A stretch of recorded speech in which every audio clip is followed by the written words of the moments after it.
This happened about 2 years ago. I was out for a long walk in the woods, an activity I frequently do, especially in the summertime. On this day, I'd set out early. The route I typically take is in a large woodland with many different paths that take you deeper and deeper in. This time specifically, I decided to make a bit of a change to my usual routine. I decided to walk down a bank in order to walk alongside a river. You could catch glimpses of it if you were higher up on the path, but for the most part, you could really only hear it. It was also much more remote when compared to the other paths. I had been out for 3 hours at this point.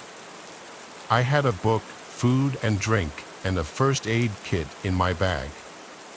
I'd walked far and kept walking, exploring the area. However, I couldn't help but feel uncomfortable. I tried to ignore it, but it was intense. I'm usually one for the quiet outdoors in nature, but this feeling I had kept making me look behind me to the point where I was no longer relaxed. As I got deeper into the woods, the loneliness became unnerving. I figured I was just scaring myself and tried not to play into it. That's when a cloaked figure with gloves on ran out in front of me. I instantly jumped and felt extremely alarmed. The figure had a mask on, a crow's mask, like, think a plague doctor mask. I wanted to run, and everything inside me was telling me to run, but for whatever reason, I really wanted to seem like I wasn't bothered and that the figure had failed to cause much of a reaction. So I awkwardly said, "Okay, good one. I'll be on my way now." The figure didn't say anything, rather, it began tilting its head as I walked around it and continued down the path. It was just standing there, watching me. I was extremely creeped out. Once I walked past it, I just kept walking, feeling shaken but trying not to let it show. I was nervous to look back, but eventually, I did. The creepy figure was still in the same place, still watching me walk away. He, or possibly she, gave me a wave, but not a friendly one, just a sinister one. I don't really know how to explain it, but it was slow and felt threatening. I was stupid. At this point, I felt far enough away from the figure, so I flipped at the bird, a choice I instantly regretted. The figure went from standing and waving to a full-on unhinged run in my direction. I, at this point, didn't stick around and legged it out of there. The figure was making intense, loud, and almost demonic noises as it chased me. I honestly thought I was going to die, but it all came to an end when I managed to outrun this freak and made it up onto an open footpath where I was reunited with joggers and dog walkers. I was stuck in this nervous state but still so beyond happy to see other people. I tried to make as many of them aware as I could, and the whole situation was ultimately reported. I got home safely by catching a bus into town. They were rare on that side of the county, but I managed, thankfully. I felt lucky yet really detached and uncomfortable. The area was investigated by police, but it was so deep in the woods, I don't know how much they covered. As of yet, nothing has been reported since, and nobody nor anything has been found. I now avoid that area and don't plan on going too far off the beaten track on my own again. I still think about this experience. It's still vivid in my mind and absolutely terrifying to me.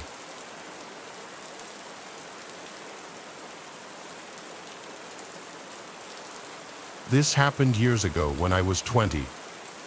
Back then, I was good friends with a guy named Ethan, who I met in high school. Both of us grew up with a passion for the outdoors, and so we thought it'd be fun to go on a week-long backpacking trip in the California woods together. We've done this once before, and I really enjoyed it. I remember looking forward to it. The whole trip started off going well, but that only lasted till the second night. It was just starting to get dark, and Ethan and I were setting up our tents for the night when we began to hear the distant sound of leaves crunching under multiple pairs of footsteps. We were pretty deep in the forest, but running into other campers wasn't completely unheard of, just, I guess, a bit of a rare occurrence. Eventually, 3 guys came into view. They didn't really look like campers, they didn't have backpacks or anything. I thought it was kind of weird to be wandering around the forest this late, but I didn't think much of it. They gave us a somewhat friendly greeting, and we gave one back. They then asked us if we were camping for the night, which was obvious as we were in the process of setting up our tents with the rest of our stuff all laid out. We pointedly said yes and asked if that was a problem. We wanted to make sure we weren't on someone's private property or, just generally in a place we weren't supposed to be. They replied saying no and just kind of walked off. The whole encounter was odd, but Ethan didn't think so. He pointed out how they were most likely just hunters in the area, as all of them were armed, something I myself didn't notice. Got to a few hours later, and Ethan and I were now asleep in our respective tents. This was around the time I woke up to the sound of yelling, like multiple voices shouting in the distance. I yelled out to Ethan to see if he was awake. He was and was just as confused as I was. It was 2 a.m. when this happened. Our conversation was then interrupted by multiple gunshots. They honestly sounded like they were getting closer. I asked Ethan if he thought that whoever these people were just hunting. He responded, saying, "No, dude, there's no way they're hunting this late. I think we should go." My heart started to race, now realizing the reality of the situation we were in. We both unzipped our tents, grabbed only our bare necessities, and started hastily moving west. We moved for maybe half an hour before stopping. The yelling and gunshots were now barely audible, although they were persistent, continuing off and on up until sunrise. All night, we basically just sat there, listening to them, both wide awake from a mixture of fear and adrenaline. When the sun finally rose, we discussed what to do next. Ultimately, we decided we would wait until noon before heading back to our campsite. The plan was to then quickly pack up all of our stuff and make the trek back to our cars, cutting our trip 5 days short. Fast forward to noon, and we started cautiously heading back. When we arrived, the sight we were met with was nothing short of horrifying. Our campsite had been completely ransacked, almost all of our stuff had been damaged. This is thousands of dollars in equipment we're talking about. But most disturbing were the bullet holes shot into our tents. You don't have to be that smart to conclude that these people had genuinely tried to kill us. Further supporting this theory is the fact that nothing was actually stolen from our campsite, it was all just damaged. As far as who did this, we don't know. The only people we can really pin as suspects are the 3 people that walked up to us as we were building our tents. But this begs the question, why? Why would they do this? The whole experience has left us with more questions than answers. Nothing about it makes much sense, but I know I myself just feel lucky to be alive. In the end, we quickly salvaged all the equipment we could and made the trek back to our cars.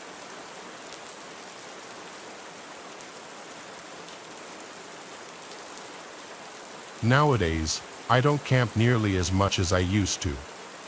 I'm 24, and ever since I was young, I've been into hiking. Now, I get hiking isn't all that appealing to most people, but because of where I live, it's pretty easy to get into. You don't have to travel all that far for a pretty stunning scenic view. I try to find a new trail to hike every weekend. Typically, I'll hike alone, so I always keep a knife in my backpack for protection against wildlife. Should it ever come to that, though, in all my years of hiking, I've never once had to actually use it. In fact, I've never run into any dangerous situation while hiking. Well, at least up until a few days ago. I was driving to a heavily forested hiking trail I'd never been to before. Now, I hike in the afternoon, and this happened around the time of year where the days were starting to get shorter. In other words, the sun was setting earlier and earlier each day. This was a key detail that I had completely forgotten about prior to leaving. Only after I started driving to the place did I realize it would be completely dark outside before I would even be able to finish my hike. A decision I still regret making is deciding to do the hike anyway. I got a bad feeling about it right when I started. Fast forward a few hours, and I was now about 85% finished with the route I picked out. By this point, it was almost completely dark. I had a flashlight, but still, the whole scene was pretty eerie. This portion of the trail was deep in the forest. It was so dense with trees that the moonlight could barely even find its way through. Don't get me wrong, it was beautiful scenery in the day, but alone at night, it was nothing short of disturbing. It was then that I was really starting to regret my decision to carry out the hike. That's when I saw light up ahead on the trail.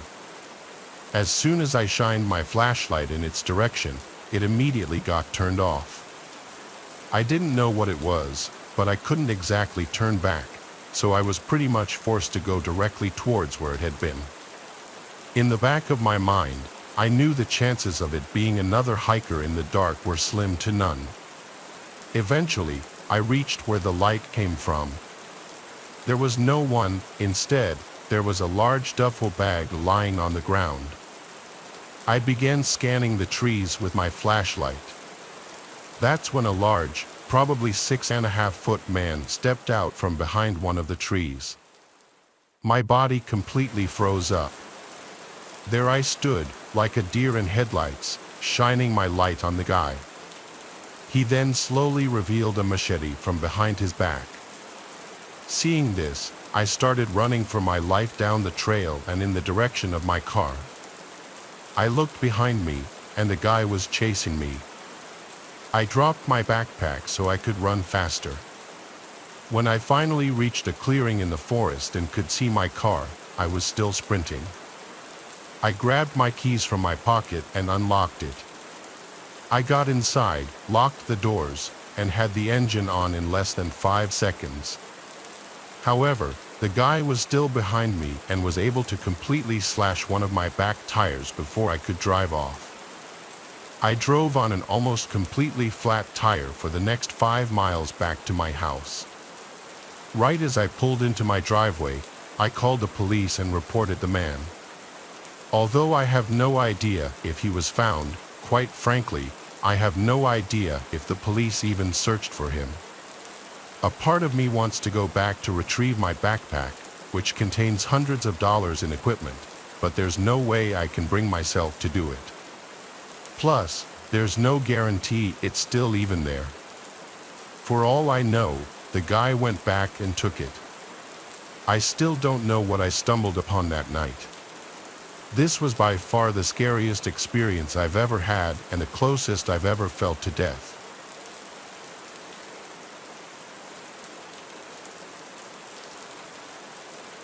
In 2014, a man named Blair and his wife Farah were spending a weekend together on Vancouver Island, which they had done many times before. The couple has a lot of experience on the island and just camping in general. Vancouver Island provides an optimal camping setting because of its mix of scenic beaches and dense forest. The couple had many successful camping trips on the island until something truly terrifying happened to them on their final outing on the island. Blair and Farah were far from any roads or civilization, enjoying the solitude. They set up camp on a beach, a good distance from anywhere, and kept a fire going. To get to the trail leaving the beach was 1 kilometer along the beach and 2 kilometers to the road through the forest. The couple had met another camper named Claude from New Zealand, who they ran into earlier that day on the beach. Claude was planning on sleeping in his van, which he parked back up on the road. The couple invited him down to the beach for a fire, and the three shared a bottle of wine, talking amongst themselves around the fire. This is where things started to get a little creepy. The sun was starting to go down by this point, and the trio kept hearing what sounded like female voices from behind them in the bushes dividing the beach from the forest. It wasn't too dark out yet, though, so it was still possible that they were just other hikers or campers nearby, or even a group who anchored offshore and the sound was just bouncing in a weird way. All three of them could agree that they were hearing female voices. On that note, it was getting late and a little dark, so Claude said goodbye and set out to hike back to his car before it was too dark. Blair and Farah stayed by their campsite and stoked the fire because Farah was starting to get creeped out by the voices, which continued on into the darkness.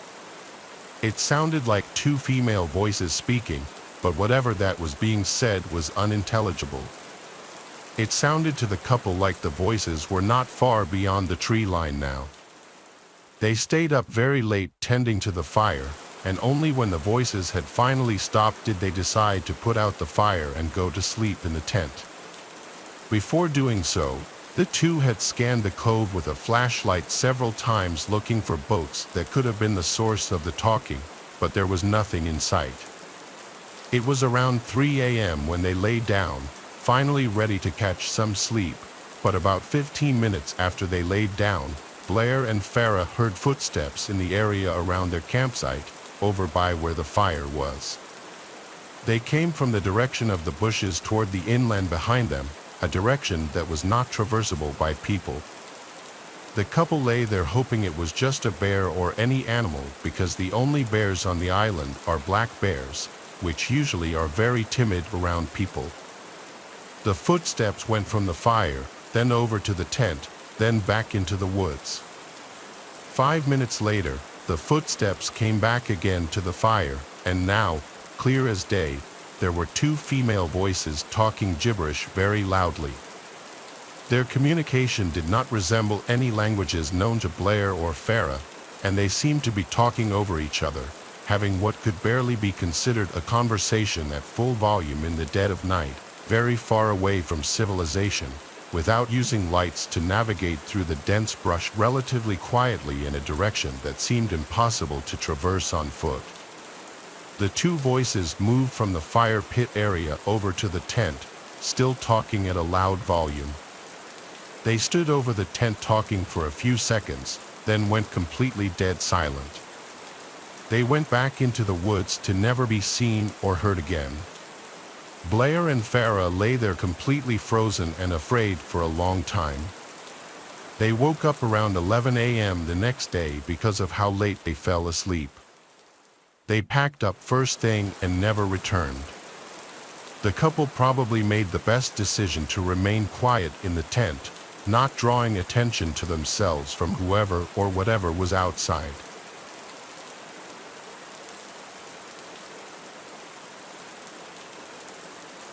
The following pictures you're about to see were taken by hikers Orly and Dante, who both live in Eagle Mountain, Utah, a small town south of Salt Lake City. For the past few years, they had been exploring forests in search of interesting things, and one day they found it. One day, Orly was hiking in Cedar Fort, just 5 miles south of Salt Lake City. While hiking, she found large amounts of animal bones and piles of junk people had dumped, but things started to get strange when she started coming across strange symbols and animal parts scattered throughout the forest, some of them in weird formations. On September 15th, she decided to bring her friend Dante along with her to show him in person the unusual things she was finding. This time, the two came across something even more disturbing. On the trail, there was a severed deer head and a pentagram surrounded by deer legs, which were not there the first time Orly walked the trail. The sun was going down, and after getting their pictures, they agreed it was time to head back to the car. But the more they walked, they realized they didn't recognize the path they were on. So, the two started looking around for anything that could refresh their memory of where they were. But as it got dark out, the two accepted that they were lost. With nothing but their phone flashlights to navigate, they started getting the feeling they were being watched.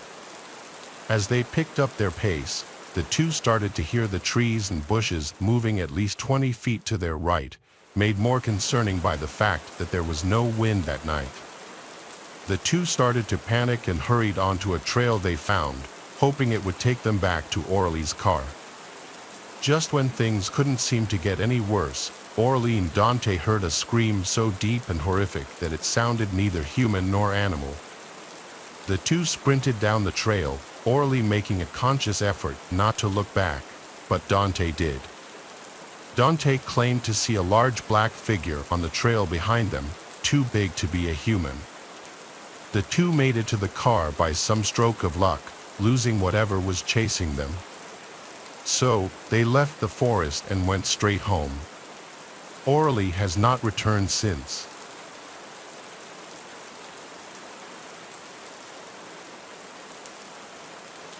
Enzo is an avid hiker who in 2016 was visiting his brother in upstate New York near Downsville. Enzo's brother owns a small house and a barn up there, and from time to time, Enzo and other family members would go up to visit. This was in the late fall, and so the foliage was already mostly orange and more than half of the leaves had fallen off the trees. Enzo was hiking a narrow trail which was not far from his brother's place. This trail is in the middle of a very rural area and it connects from the occasional property to property. So when Enzo stumbled across a duffel bag on the ground in the middle of the woods, it was a surprise. The duffel bag looked like it was relatively new. It didn't look dirty as if it had been sitting in the woods for an extended period of time. There was a foul odor emanating from the bag, however, like something rotting inside. Enzo assumed the worst, but he knew he had to open the bag to see what was inside in case it actually could have been a person. He was building up the courage to open the zipper to the bag, but before he could, he heard footsteps approaching from off the trail and a voice saying, "That's mine, please don't touch it." A large man in a dirty jacket and jeans was quickly approaching from the woods and grabbed the duffel bag off the ground. The two exchanged looks for a moment. Enzo told the man he assumed the bag was forgotten by someone, and the man told him he was storing his kill from his hunt in the bag. Even though Enzo isn't a hunter, he knew it's standard to use a cooler for storing fresh kill, not a duffel bag of all things. This also wouldn't explain the foul smell so soon, as usually dead bodies only start to smell after a few days, not right after death. So he apologized and continued walking down the trail with a little more speed in his step. It's likely the man noticed Enzo's nervousness because he heard the duffel bag get dropped on the floor as he was walking away, but as he looked back, he didn't see the man anymore. Enzo nervously continued along the trail, taking out his phone to try to call his brother for an emergency pickup by the road, but he didn't have any reception in the woods. All he could do was press forward and avoid crossing paths with that man again. But as he continued on, he kept hearing leaves crunching from not far behind him, and any time he'd look back, the coast seemed clear. Eventually, his fear that he was being followed became real. He saw that man following him in the distance in a stalkerish manner, hiding behind a tree. Without thinking, Enzo started to run as fast as he could down the trail. He knew he was being followed without even looking back because he could hear the leaves being crushed not too far behind him. Enzo came to an abandoned-looking property with overgrown grass, and having grown too winded to continue running, he attempted entry to the old house through the back door and was able to get inside. Enzo hid under a cot in the first bedroom he found, and he heard the back door open again, followed by heavy footsteps moving in a hurry. They went from room to room, and Enzo could hear the man's heavy breathing from also being out of breath. The man's footsteps came into the bedroom just for a second and left right after. He didn't look under either of the two cots. Enzo heard the back door to the house open and slam shut again, but he laid under the cot for another half an hour, not taking any risks. He only got up when he realized it would be dark soon and he needed to get to a road to call for help. He proceeded to leave the house and run down the dirt trail by the house that was most likely once used as a driveway, which led him to a road. From there, he eventually hitched a ride with a passing car who gave Enzo a lift back to his brother's house, where Enzo would call the local police department and report his encounter. Given the severity of the case, police showed up at the house to get a more detailed description of the man's face, the location it happened, and other information. Though it was never technically confirmed what was in that duffel bag, the rotting smell would already be clue enough. But the fact that the man so intently chased after Enzo shows that he was hiding something that he didn't want any witnesses for, most likely dumping a dead body all.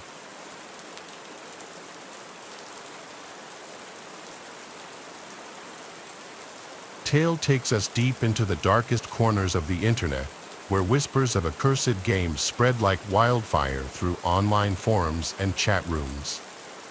They called it the Grimoire, a text-based role-playing game shrouded in mystery and whispered rumors of misfortune and despair. Legend had it that the game was the creation of a reclusive programmer, a digital recluse who had poured his darkest fears and obsessions into its code. But something went wrong. The game, once intended as harmless entertainment, became corrupted, twisted by an unknown force, its code taking on a life of its own. Rumors spread like wildfire through the online gaming community, tales of players experiencing strange phenomena, their real lives mirroring the events of the game with chilling accuracy. Some claimed to have lost fortunes, their in-game losses translating into real-world financial ruin. Others whispered of broken relationships, accidents, even disappearances, all linked to the game's malevolent influence. The game, it seemed, had a way of reaching out from the screen, of blurring the lines between the virtual and the real with terrifying consequences. Despite the chilling tales, curiosity got the better of many, drawn to the game's mystique like moths to a flame. Among them were two friends, Mark and Lucas, avid gamers with a penchant for the strange and unusual. They stumbled upon the Grimoire on a hidden forum, its download link buried beneath layers of cryptic messages and warnings. Intrigued and perhaps a little foolish, they decided to download the game, eager to experience its mysteries firsthand. As they installed the game, a sense of unease settled over them, the computer screen flickering erratically, the room growing noticeably colder. Ignoring the warning signs, they launched the game, its opening screen a jumble of distorted text and disturbing imagery that seemed to writhe and pulsate before their eyes. A single line of text appeared on the screen, its message chilling in its simplicity: "Welcome to the Grimoire. You have been warned."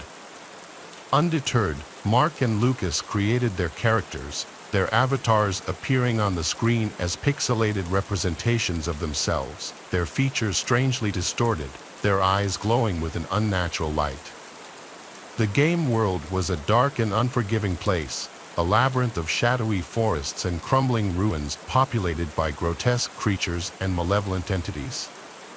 As they progressed through the game, they couldn't shake the feeling that they were being watched, their every move scrutinized by an unseen presence. Strange things began to happen.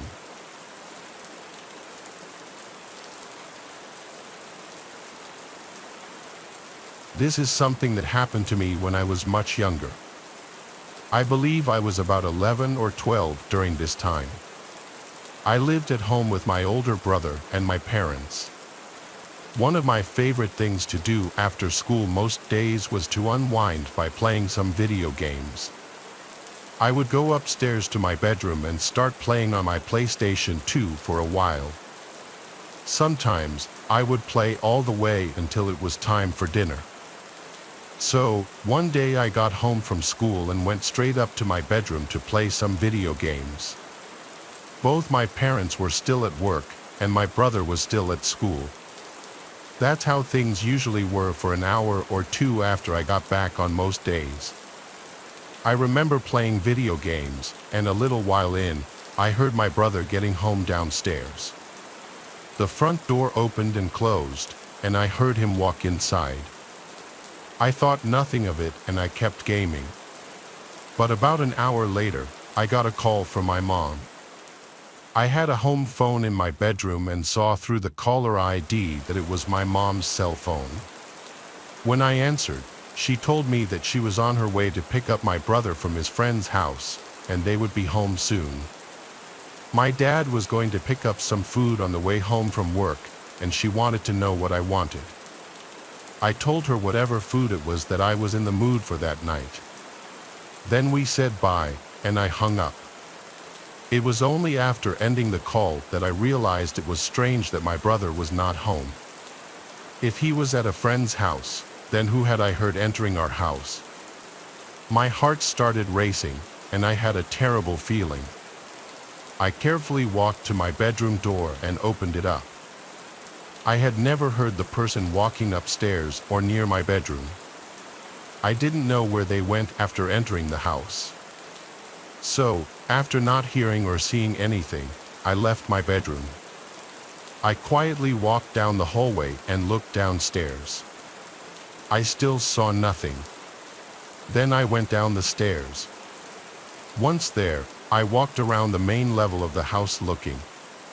I did not see anybody, but when I was near the kitchen and kind of the front door, I heard a noise coming from the basement. It sounded like somebody was down there. I quickly ran away and went back upstairs to my bedroom. A short time after entering my room, I heard the front door to the house open and close again. At that point, I ran back downstairs.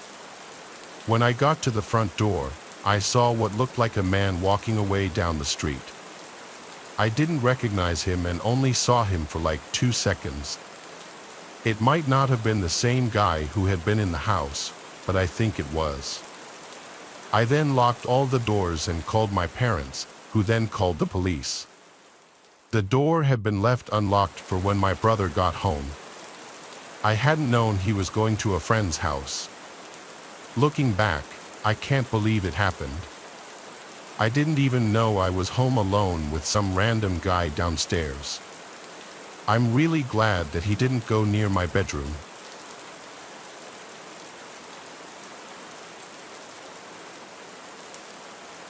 This happened when I was like 16 and in my heavy gaming phase, still living with my parents.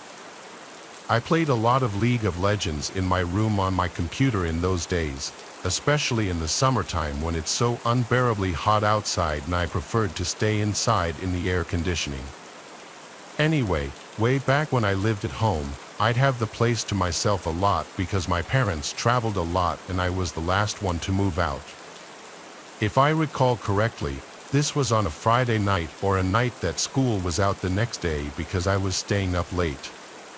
After I got home from school, I submitted a paper that was due that night to get it over with. Then, I had to do some shopping afterward on my mom's orders since they'd be gone for a while. It was how I earned my keep in the house, according to my dad. They left cash for me to use. I always had to show them the receipt though so that I wouldn't just pocket any of the money. My mom gave me a shopping list, so I went to Whole Foods in my old Camry, my first car. Shopping took about an hour. While in the grocery store, this guy in line behind me started talking to me, and I don't know why. He made a comment about one of the things I was buying and just wouldn't stop, even as I was bagging my groceries. He kept talking to me, which I found weird. He wasn't paying attention to anyone else. I was still nice though. When it was time to leave, I said, "Have a good one," and left. I went out to my car in the parking lot, packed the trunk, then headed home. It was a scorching hot day as we were in early June.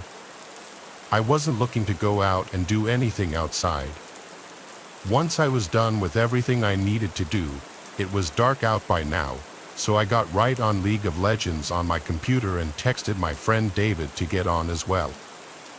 He joined my party, and we played some dual rank as we always did. I was using my noise-canceling headset. We were committed already to playing League of Legends all night and ranking up, so of course, I needed to take a break to make dinner at some point. Probably 2 hours into playing, I told David I was going to eat dinner and I'd probably be back on in an hour. He said he'd be back on later too. So with that, I took a break and made some pasta for dinner. The kitchen is downstairs and my room is upstairs. While I was sitting in the kitchen eating, I knew for sure I heard a thump from upstairs. Did it sound like a footstep? I wasn't sure. It could have been any number of things, but the last thing I'd imagine it would be was a footstep. I did, however, go and lock the front door.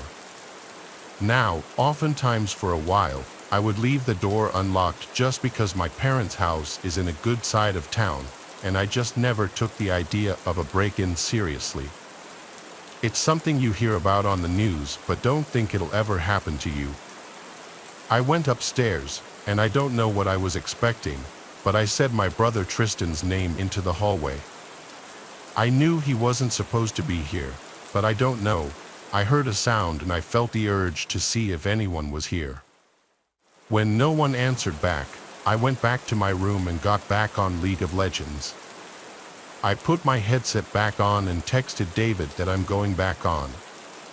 Shortly after, he came back on. We started playing again. A couple of games in, I looked to my left at the doorway of my room into the hallway. I don't know if something in my peripheral vision or some other sense felt something there, but I would leave the door open when I was home alone as my mom would tell me to. The hallway was dark except for the one little nightlight plugged into an outlet. My room shone blue from my wall lights. Some of the blue poured into the part of the hallway closest to my room. In between the crack of the door was total blackness. I couldn't see through it. I didn't think anything of it. After our next game, David said he was taking a leak and walked away. While we were in the lobby, I looked at my phone, then looked back out to the hallway, and I noticed something was different. Now I could see through the crack of the door into the hallway. My first thought was someone blocking it just minutes ago? By instinct, I spun my chair around to face the bed behind me, and there was a man sitting on my bed with his freakishly upright posture and his hands resting on his thighs. He almost looked to be smiling.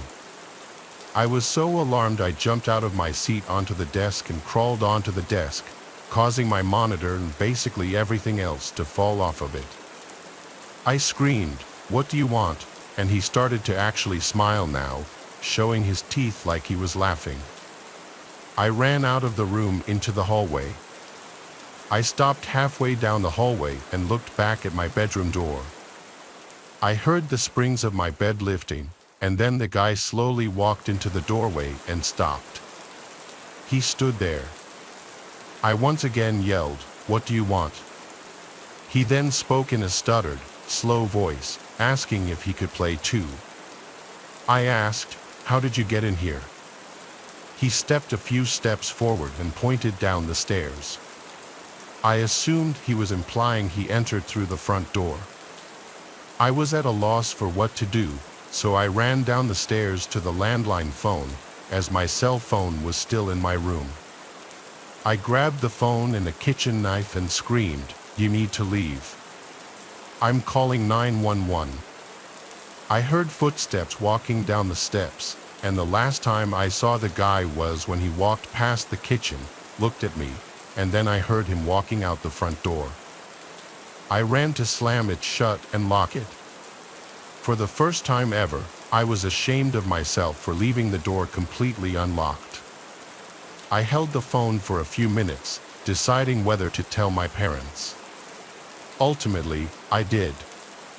My mom was concerned at first, then grew livid, so much so to the point that she put my dad on the phone.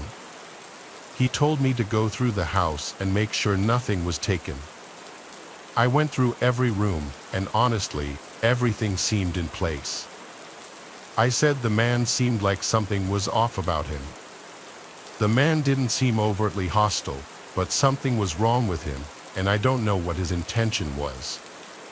The image of him sitting on my bed and the realization that he was watching me through the crack in the door was haunting enough.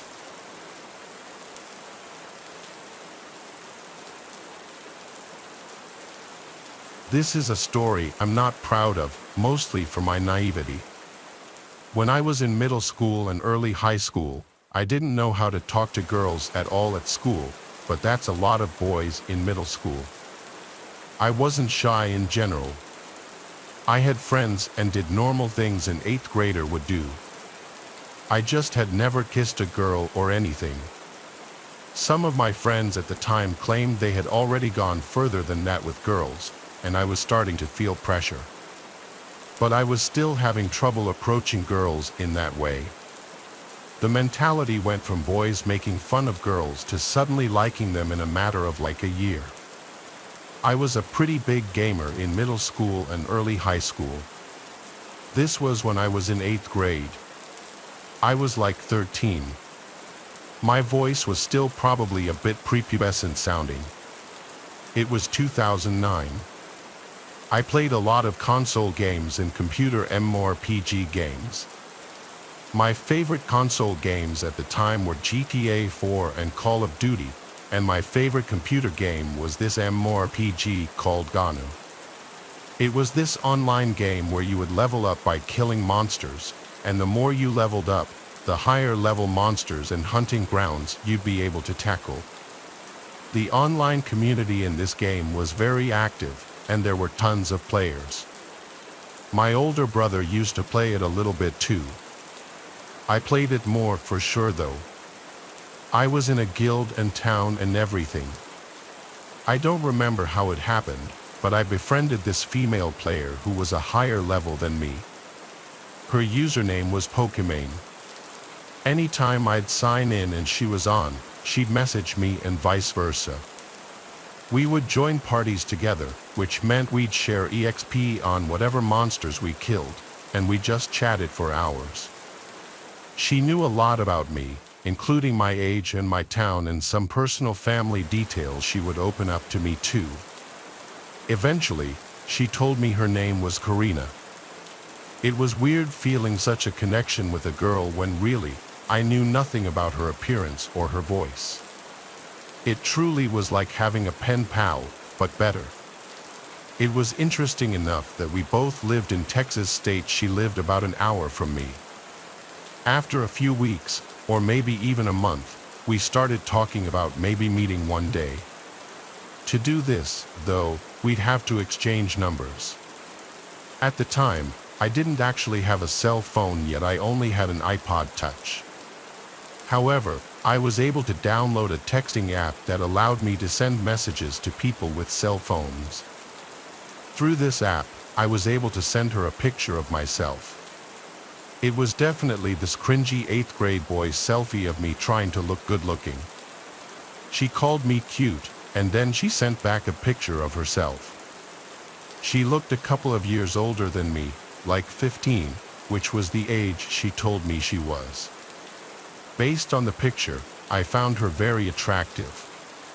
This was around the time our messages became more flirtatious and romantic. But we were both minors, so neither of us could just drive an hour away. However, she apparently had a solution for this.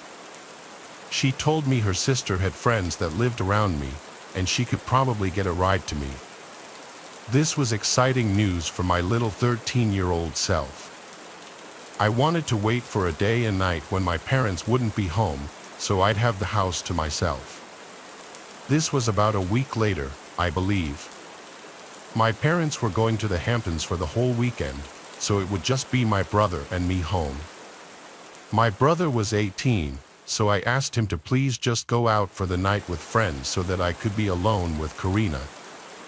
I gave Karina my address and told her to come that Saturday whenever she wanted. She said she'd be coming a little later, like at night. She didn't give me an exact time. At that point, we still had never spoken on the phone. I still hadn't heard her voice. I was so nervous all day that I couldn't even play video games. I was busy cleaning my room, making things look cool, fixing my appearance, and even rehearsing things to say in the initial moments of meeting. Then I got a message from Karina saying she's here. I sprang up and ran to the front door. I looked through the peephole and didn't see anyone. She then said, "You can come out to the front door." I opened the door and stepped onto the front porch. I looked around, and the street was dark and quiet, no cars, no people. I went back inside and shut the door. I messaged her back saying, "I don't see you." She replied, "Oh, I must have the wrong house. Give me a minute." That was a bit weird. I locked the door and sat on the living room couch, nervously waiting and playing games on my iPod. I got a message from her again. She said she's here and to come outside. I replied, "Ring the bell so I know you're at the right house." Then the doorbell rang. My nerves really set in. I walked to the door, looked through the peephole, and didn't see anyone. I said, "Karina." Through the peephole, I saw a hand reach towards the door and knock. I said, "Karina," again as I kept looking through the peephole. Everything felt like it instantly crumbled on top of me as this bald, creepy-looking short guy stepped in front of the peephole and then said through the door, "Hey, it's Pokemon. I want to talk." I ran away from the door with my hands over my mouth, truly speechless. The person I'd been talking to all this time was a creepy grown man. I was disgusted and scared. I went to call my brother's cell phone, he didn't pick up. The doorbell kept ringing. I went to my bedroom and locked myself in. I held the house phone in my grasp, considering calling my parents but too embarrassed to do so. My room was the only other room in the house with the lights on. I have a big window in my room that overlooks the whole side yard of our corner house. I turned off my lamp and slightly kinked the blind just a crack, and I saw that guy on the other side trying to look in. He started to knock on the window and said through the closed window how much of a connection we clearly have and that we could at least be friends. I responded with nothing. I called my brother again, and he picked up this time. I said, "Please come home right now." The Karina person was a grown man the entire time, and he's at my window right now. My brother's always been pretty big, even as a teenager. I'd feel safer with him being here. He said he was coming home with his friends right now. We stayed on the phone so I could tell him if anything happened. I ran to my parents' bedroom upstairs and hid there. The man was blowing up my message app, saying he would like to talk and that there was a reason he had to lie about who he was. When my brother got home, he told me he saw the guy outside. My brother and his 3 friends confronted the creepy short man outside. I went outside then to watch the 4 of them intimidate the man, calling him a sicko. The man's defense was that he was concerned for my well-being, inviting strangers from online over, and that this was supposed to be a learning lesson. I refuted this claim by asking him why he would say that we could be good friends at my window when my brother and his friend started pushing the man. He started quickly walking to his car. My brother kicked the guy's tail light while one of his friends threw a rock at his window. He sped off down the road, never to be seen again. This was humiliating and disturbing, but at the same time, I was really grateful for my brother and his friends coming to my aid. They potentially saved me from a seriously sick creep breaking into the house. It's still painful and uncomfortable realizing all that time I spent opening up to who I thought was a girl my own age on a game was some creepy grown man with a different agenda.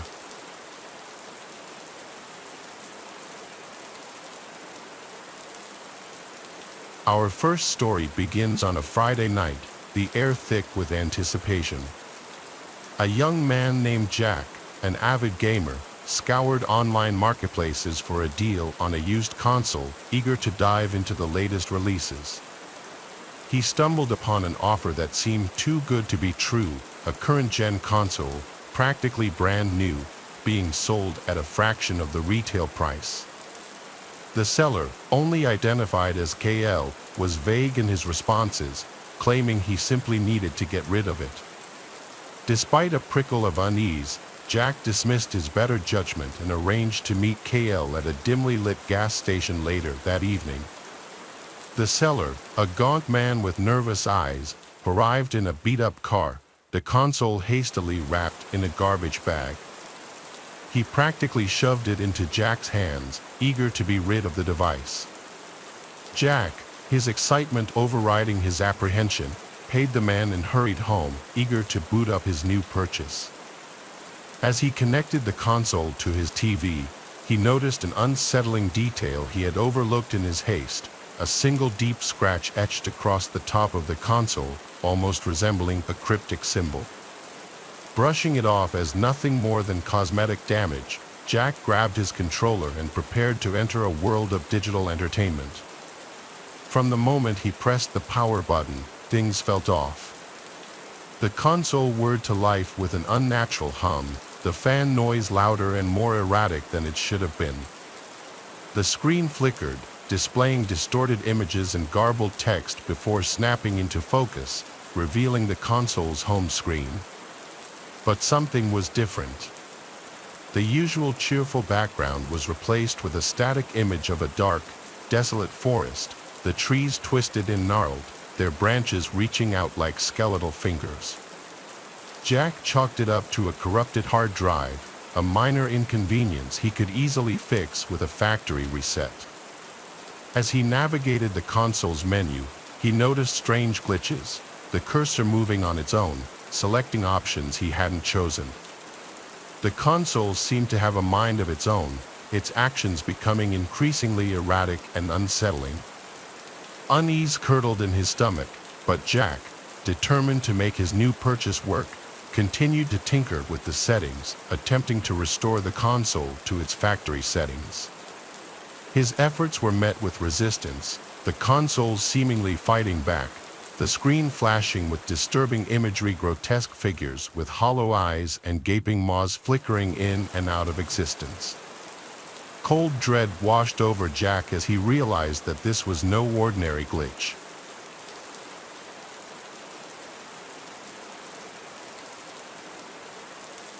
Our next tale takes us back to the neon-lit golden age of arcades, a time when joystick warriors battled it out for high scores and bragging rights.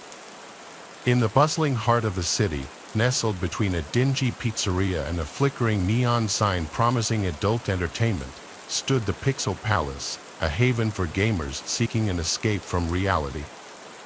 Among the flashing lights and the cacophony of blips and bleeps stood a machine unlike any other, its faded paint and flickering screen whispering tales of a bygone era. This was Dark Carnival, a game shrouded in mystery and whispered rumors, said to be haunted by the spirit of a former player. The legend went that a young man named Ben, a regular at the Pixel Palace, had become obsessed with Dark Carnival, spending every waking moment at the arcade, his fingers flying across the joystick, his eyes glued to the screen. He poured his allowance into the machine, determined to conquer its fiendishly difficult levels. After weeks of relentless gameplay, Ben finally achieved his goal, his initials flashing proudly at the top of the high-score screen. But his triumph was short-lived. As he celebrated his victory, a surge of electricity, a freak accident, seared through the machine, striking Ben down where he stood. Some say Ben's spirit, unable to leave the game he loved, became trapped within the machine, his digital ghost forever bound to the arcade cabinet. And so the legend of Dark Carnival grew, whispered among the regulars, a chilling tale of obsession and the insatiable hunger for the high score. Most dismissed it as an urban legend, a spooky story meant to deter players from hogging the machine for too long. But there were those who claimed to have witnessed strange occurrences firsthand: the screen flickering erratically, the game playing on its own, the faint sound of laughter echoing from the speakers, a chilling melody that sent shivers down their spines. One evening, a group of friends, their laughter echoing through the arcade, gathered around the Dark Carnival machine, their competitive spirits ignited. Among them was Tony, a skeptic by nature who scoffed at the stories surrounding the game. "It's just an old machine," he declared, "nothing more than wires and circuits." His friends, a mix of believers and those who enjoyed a good scare, exchanged nervous glances as Tony deposited a coin into the machine, the screen bursting to life with a burst of static. As Tony navigated the game's opening levels with ease, his skepticism began to waver. The game seemed to anticipate his every move, the enemies reacting with an almost unnatural precision, as if controlled by a sentient force.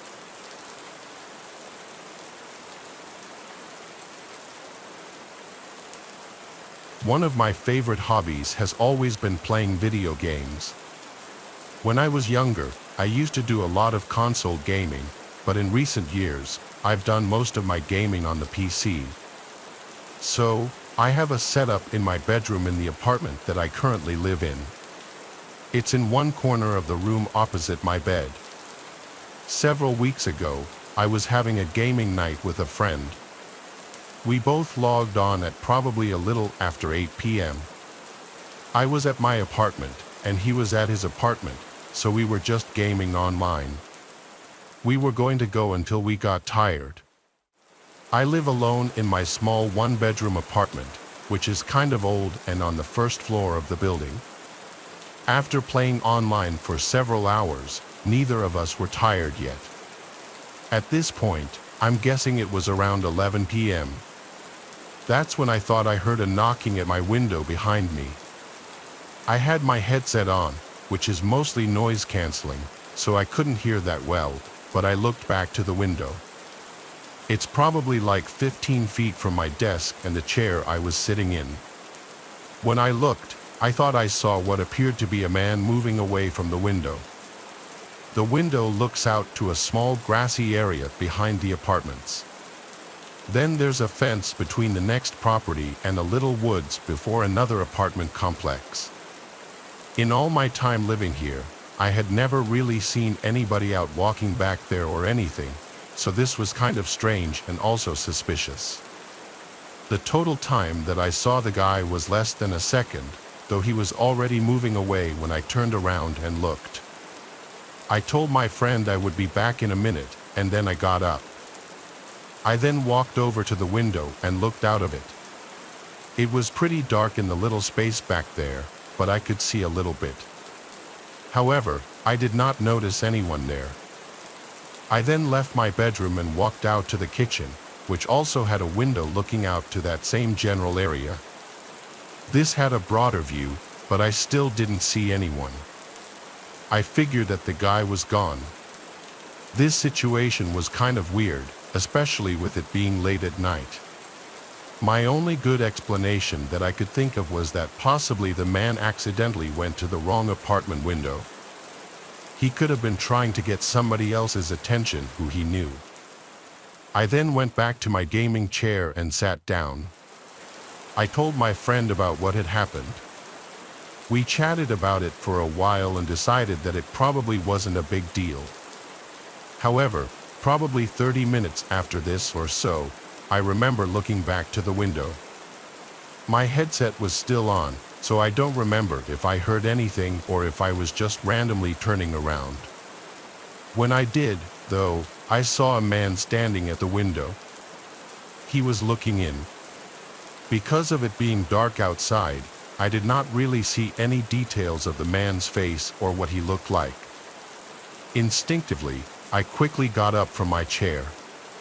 When I did, the man moved out of sight from the window. I then walked out of my bedroom into my small hallway with just a bathroom and a closet. Then to the right is the living room. It just felt safer to be away from that window.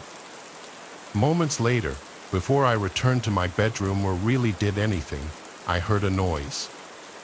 I was standing in the hallway, and there were a few sort of loud banging noises from my bedroom window. It seemed like possibly the man was going to try to break in. I heard several more loud bangs on the window, and I worried that it would break. I walked over to my door and left my apartment, going into the hallway. Then I called the police. I told them about what happened and said that I thought a man was breaking in. While I waited for the police, I went to the lobby of the apartment building near the front. I felt much better being away from my unit. The police got there minutes later. They searched my apartment and behind it. When I returned to my place, I saw that my window was actually broken and the man had gotten in. Several things were messed up. I was also missing several items. However, the man was able to escape before the police got there. At the end of the day, I was just glad that I left before he broke in. With the window being broken, I went and stayed at a friend's house for the night. The window got repaired the next day.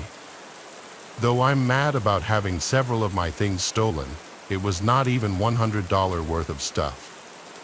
I am, however, sort of concerned that something like this will happen again. I still live in the same apartment, but luckily, nothing like this has happened since.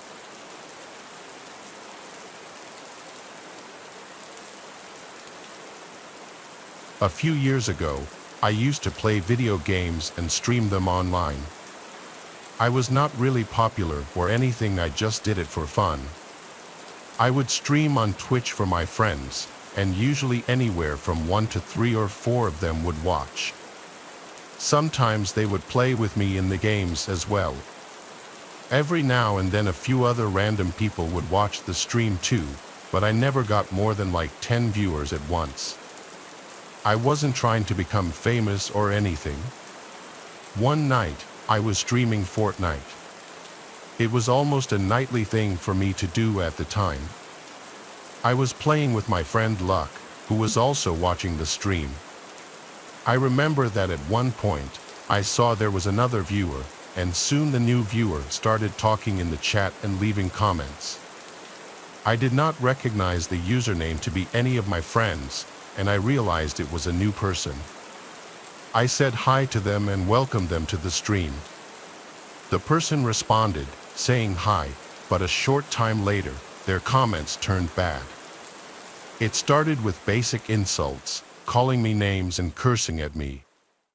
I assumed it to be some teenage kid just messing around on a Twitch account. I remember asking on the stream why he was so angry. My friend was thinking that it was really funny, though. The comments then got threatening. The user said something like they were going to find me and they knew where I lived or something along those lines. Obviously, I didn't take the threat very seriously. I really had no idea why they would act this way because my stream was always pretty fun and lighthearted. The first comment the person made that really raised my eyebrows, though, was when they mentioned my real name. They said they knew my name, and when I asked what it was, the user commented it. This shocked me because my name was not my username or anything, and this person knew my last name as well. It was then that I figured it had to be one of my friends messing with me, and that's what Luck thought as well. I remember Luck asking who it was, going through a list of friends that he thought it could be. The person denied it all. After going back and forth for a bit, the person eventually left, and I ended the stream a short time later. But the very next night, the person was back. I went back on what I usually did and was playing Fortnite again.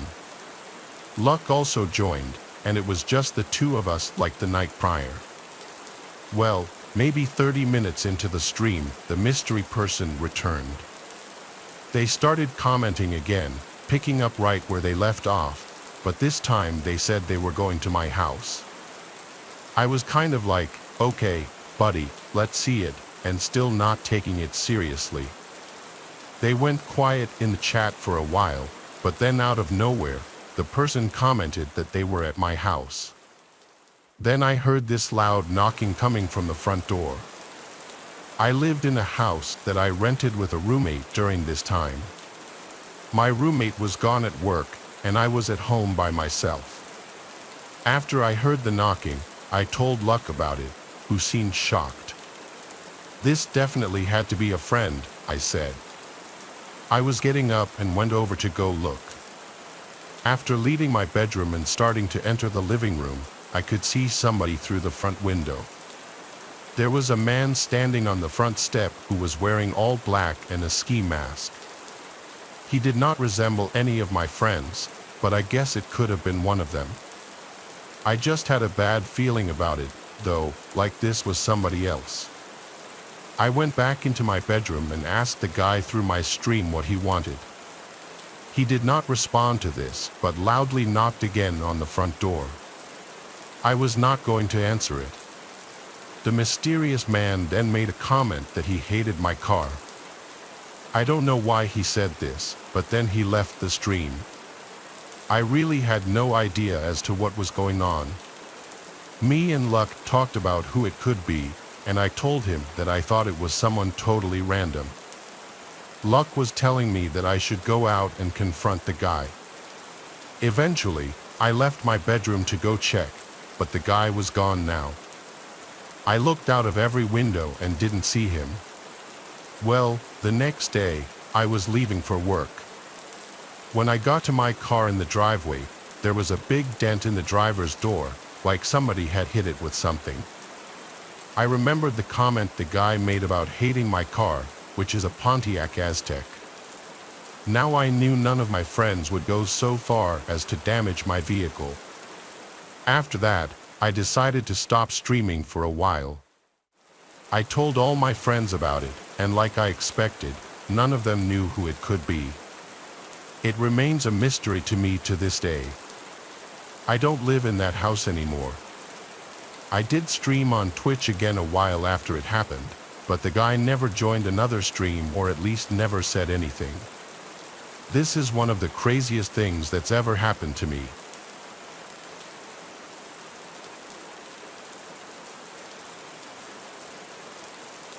At night, I like to play video games as a hobby quite a bit.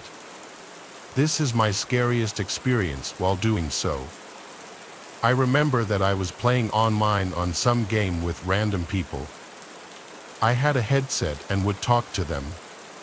Most of you know that in online gaming, people sometimes say some crazy stuff, but on this night, it seemed pretty tame. I remember towards the end, shortly before I would go to bed, I was starting to get tired. I was playing this one game with basically just one other person. It was a man, and we were talking about the game over our headsets. During the game, I remember he asked me some somewhat personal questions. I didn't think too much of it and figured that he was just making conversation. The things he asked me were what my name was, to which I only gave my first name, and where I was from. I only told him my state, and I'm pretty sure I asked him the same questions back, but I honestly don't remember his answers. There wasn't anything really that creeped me out or anything. There were maybe a few more questions, but nothing that stood out. I remember that after a while, I got tired, and I told him that I was getting off. I do remember him asking why, and I said that I was going to bed. Afterwards, he sent me a friend request on the game, which was not a big deal. But it was either the following day or the day after that, he sent me a friend request on Facebook. I did not know it at the time, though. When I would go on Facebook, I would accept most friend requests unless it was clearly a bot. This guy appeared real, and I accepted it, not knowing who he was at all. He started to message me a short time later. I remember he said hi and asked me what I was doing and stuff as if we were friends. I asked him who he was and he responded, saying we had played video games together a few days earlier. That's when I realized this had to be the same guy. Obviously, I had no idea what the guy looked like. When I heard this, I was surprised that he had found me on Facebook. I never told him my last name or the city that I was from. It kind of creeped me out. Plus, based on the guy's page and photos, he did seem pretty weird. I decided at that point to delete him as a friend. But the day after that, the guy followed me on Instagram. He then started messaging me there. He asked me why I deleted him and sent me like 4 other messages. When I saw them, I deleted and blocked him from Instagram as well. I thought that was the end of it, but a couple of days later, I got a text message from him out of nowhere. An unknown number texted me. When I looked, I figured it was a wrong number until the texter said their name, and it was a long, angry text about how I blocked him and stuff. This creeped me out more than anything. I blocked his number and hoped that I would stop hearing from him. Obviously, I deleted him from being friends on the game as well. After this, I did stop hearing from him. I still wonder, though, how he found me. I mean, the only thing he had to go off of was my first name and state. How did he find my number?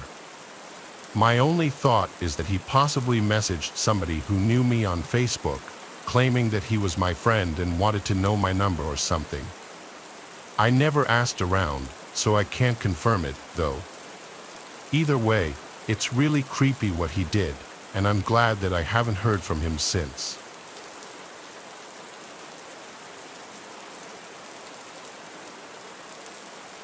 Out of all my strange experiences, this is probably the most compelling I had simply because I was not alone when it happened. I was not with just the average kind of people either.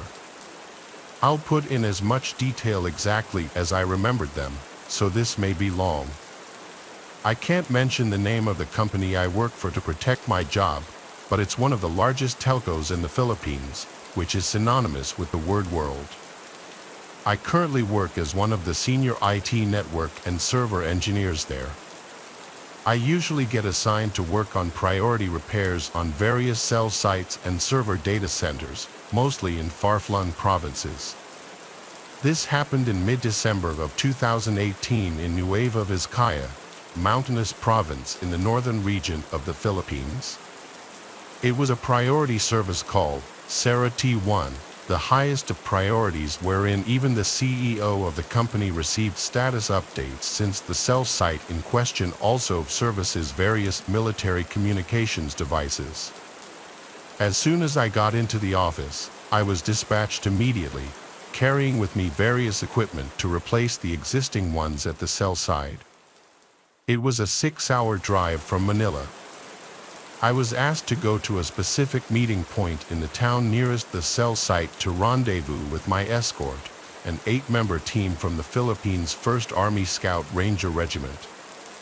The area of the cell site is a place where the local communist movement, the New People's Army, is highly active.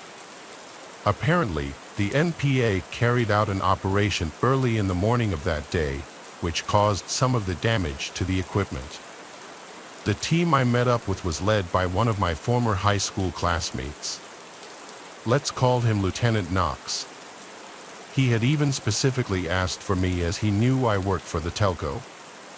He had his men transfer the equipment to their truck, and we began to travel to the cell site. It was already dark at the time.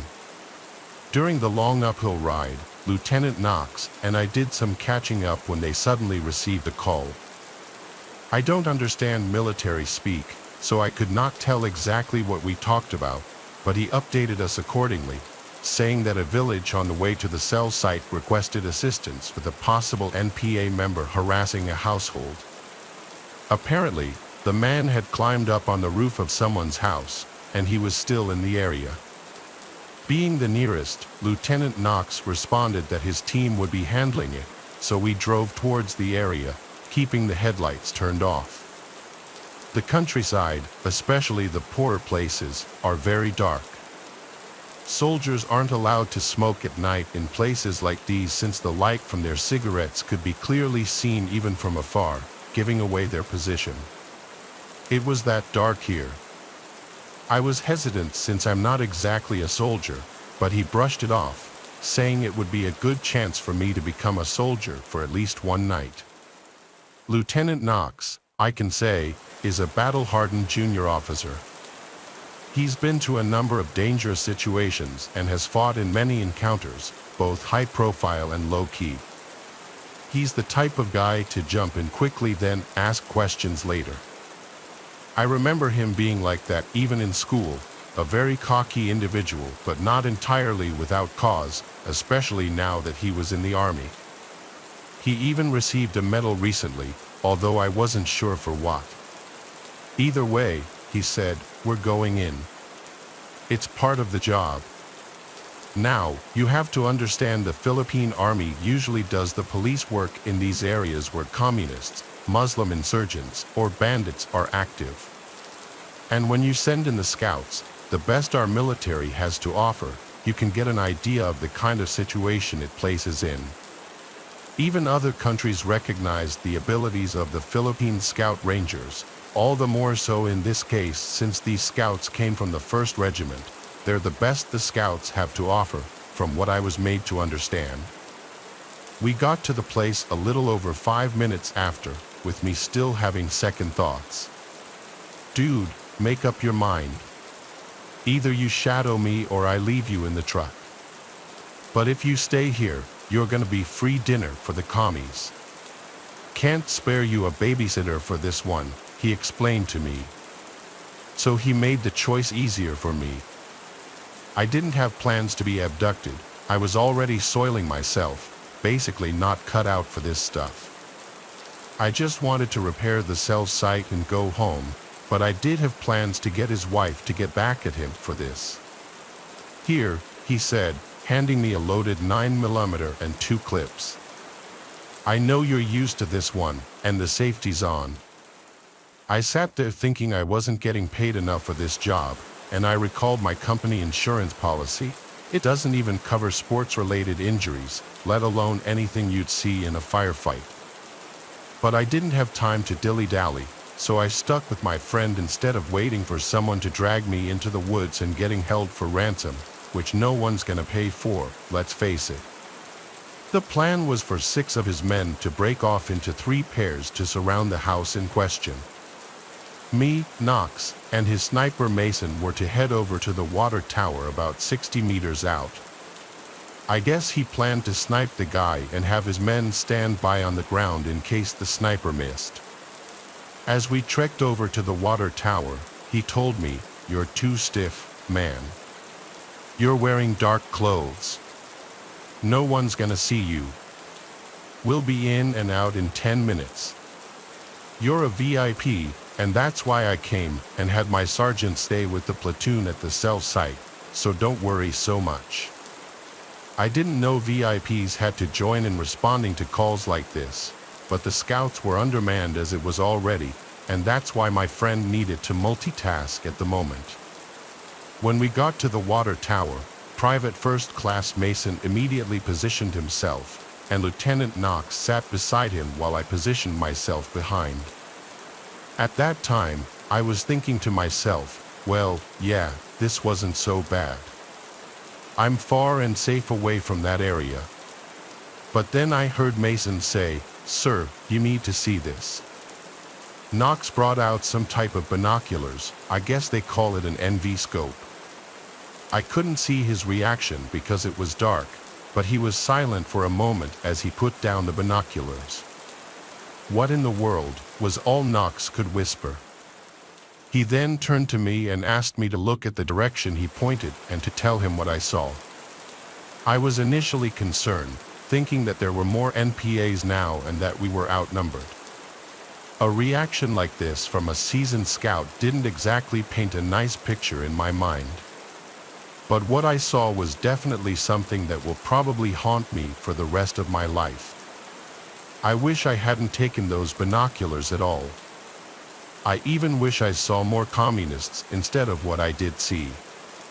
The image was green, and I saw someone on the roof of a house. It was a man. He didn't have a shirt on, nor did he have any weapons on him. He had very short hair or a shaved head, and he was barefoot. He had jeans on, but the lower part was wrapped from what I could tell. He had dark skin and seemed normal at first glance, but then I noticed his arms, which were very, very long.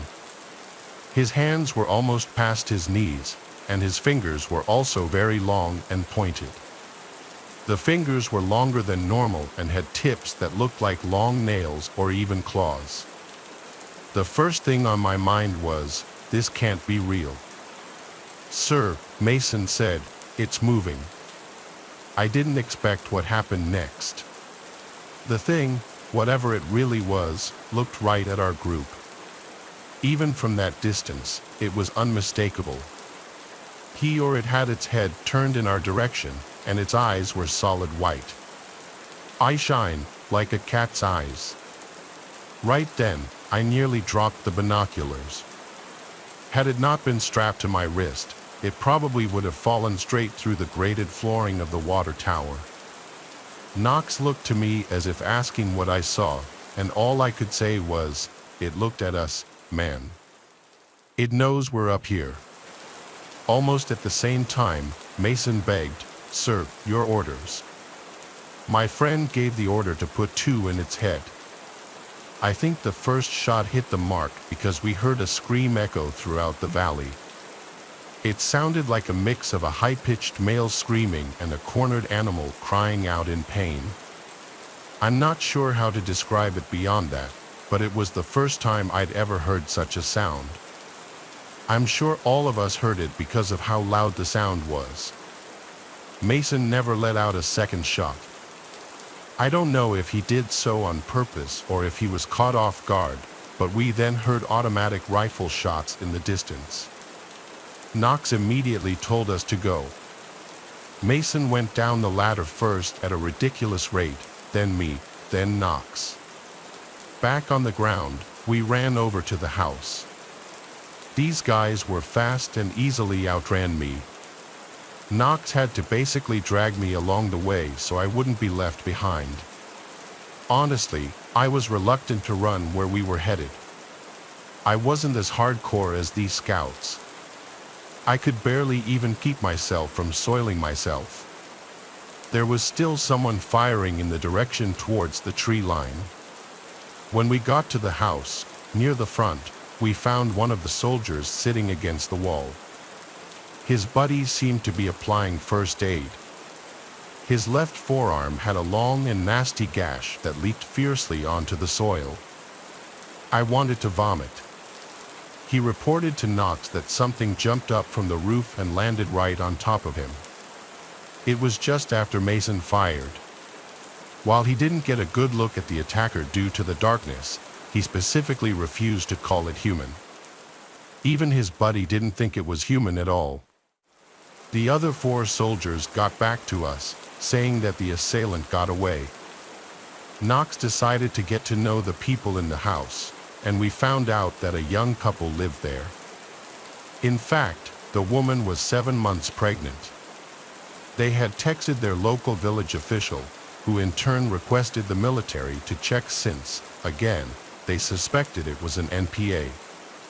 The 3 of us, Knox, Mason, and me never told anyone, even the couple, what we saw that night.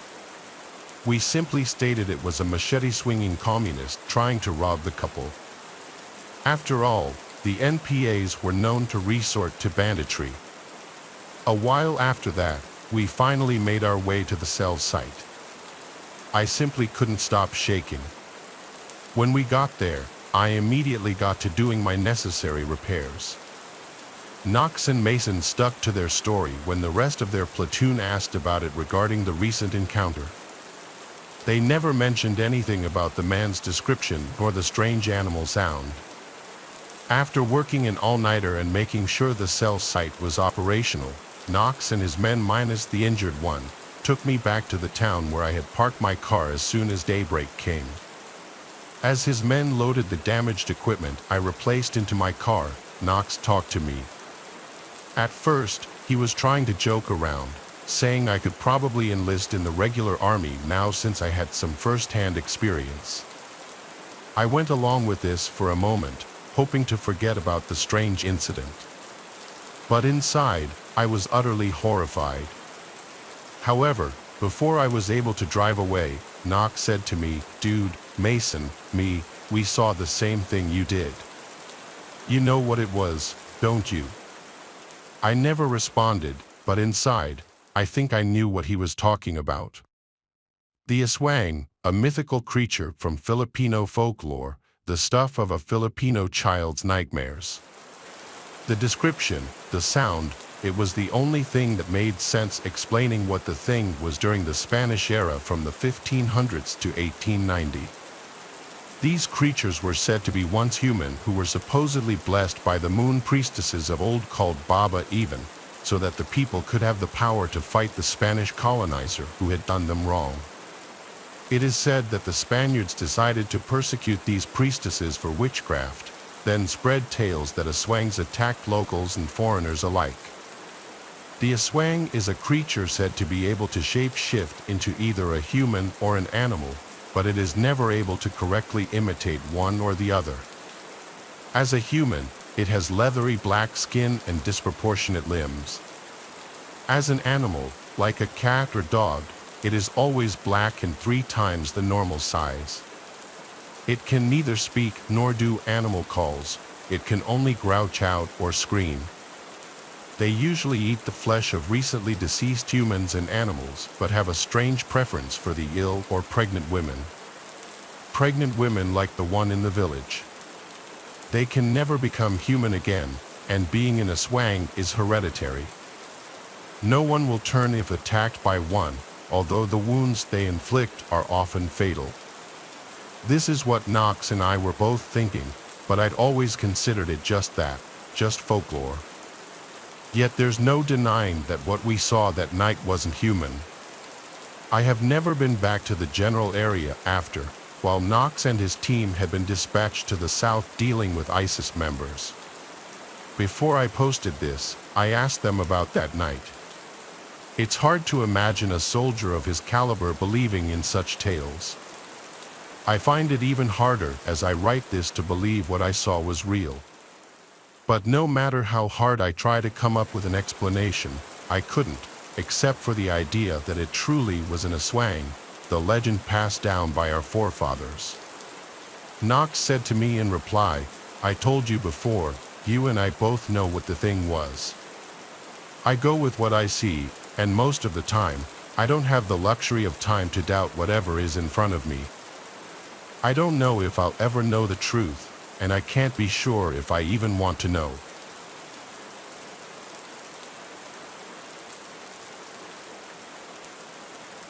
I served in the U.S. military, in the Marines, for 7 years, and I've been deployed overseas for 2 tours, each lasting 3 to 4 months, during 2003 and 2004 in Afghanistan.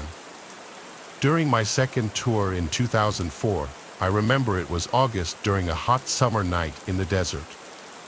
We were heading back to camp and driving in 2 separate jeeps.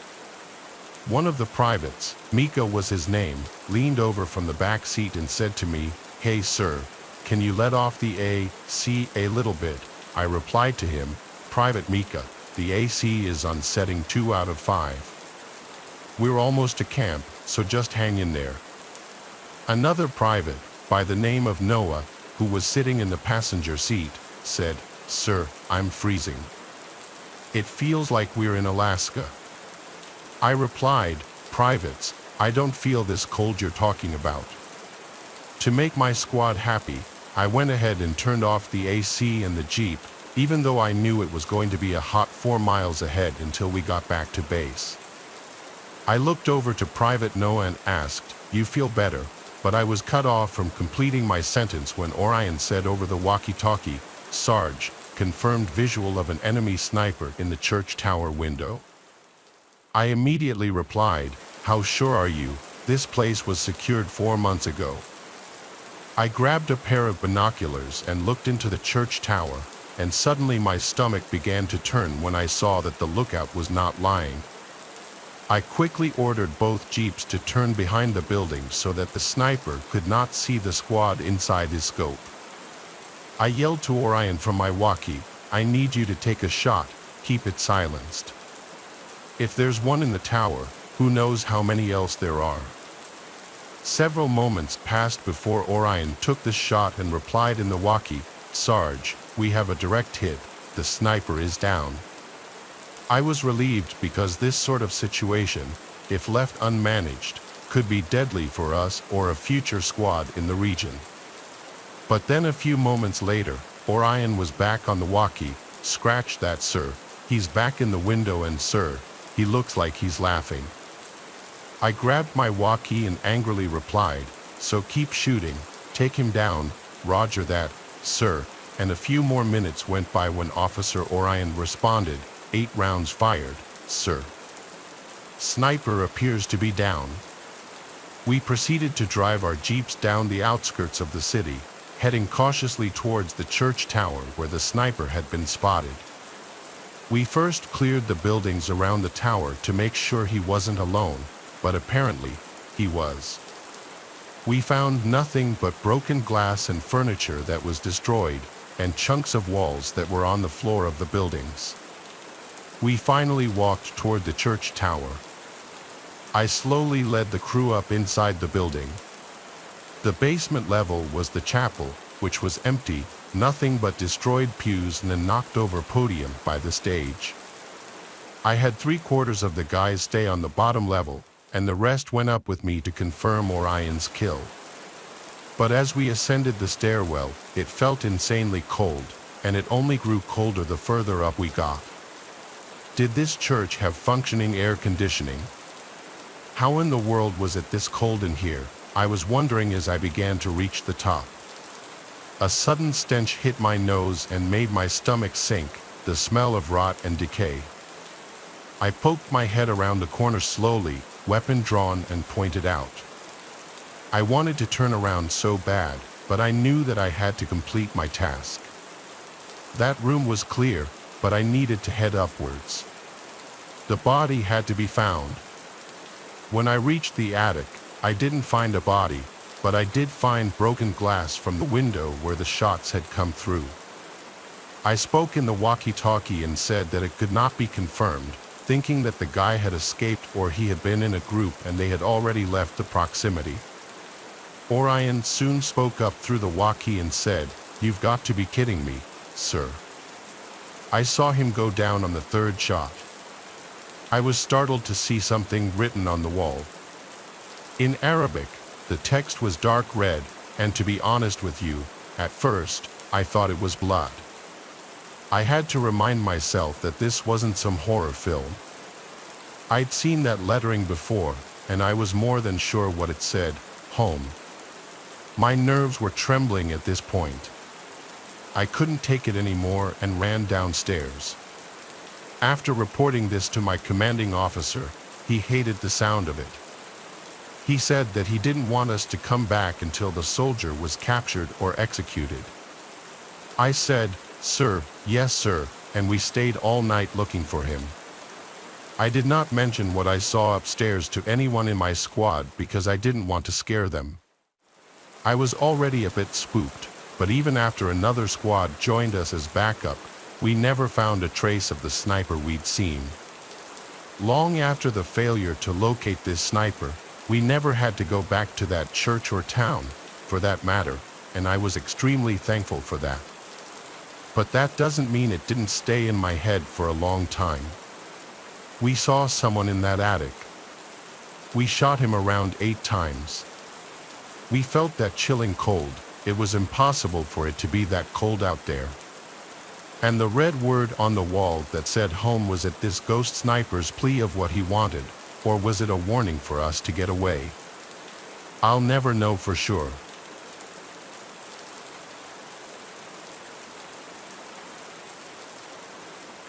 This story did not personally happen to me, but it happened to my father. It takes place approximately 3 years ago near the Stones River battlefield in Murfreesboro, Tennessee. My parents are divorced, and my dad lives in an apartment with a roommate. At the time, my dad was a truck driver. On this particular night, he was driving back home, driving along Stones River battlefield, which was a battlefield during the Civil War.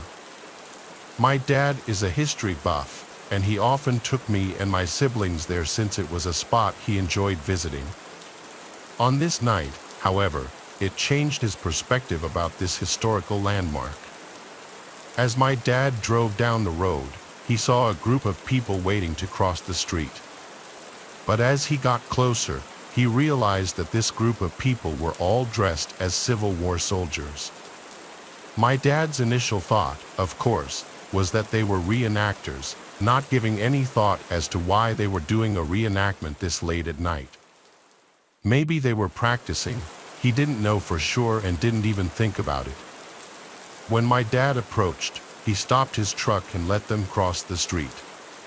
But what he saw next terrified him greatly. One of the soldiers had stopped and looked at my dad with cold black eyes and a ghostly pale face. My dad was spooked and just sat there in shock until the soldiers had crossed the street and disappeared like mist on the wind. My father drove the rest of the way home, trying to piece it together and keep his sanity intact. He had no idea what he had just witnessed. He then told me some things that had happened after that, things that scare me more than anything. He told me as he got home, he was video chatting with someone on Skype, and at one point in the night, he got up to go do something, so he left his room. When he returned, the person he was chatting with on the video call asked him something strange. They asked, "Was the person walking around in your kitchen your roommate?" My dad's roommate was gone for the night, and my dad's apartment is very small, so if someone had broken in, they wouldn't be hard to find. My dad began to freak out, immediately thinking that one of the ghost soldiers he saw had followed him home. For the longest time, my dad wasn't a believer in the paranormal, not until this experience. He even discovered that around that area and the battlefield, there were common ghost sightings. So just remember, if you're ever driving by the Stones River battlefield, be careful, as these spirits may follow you back to your place, and they may not be as tame as the ones that followed my father.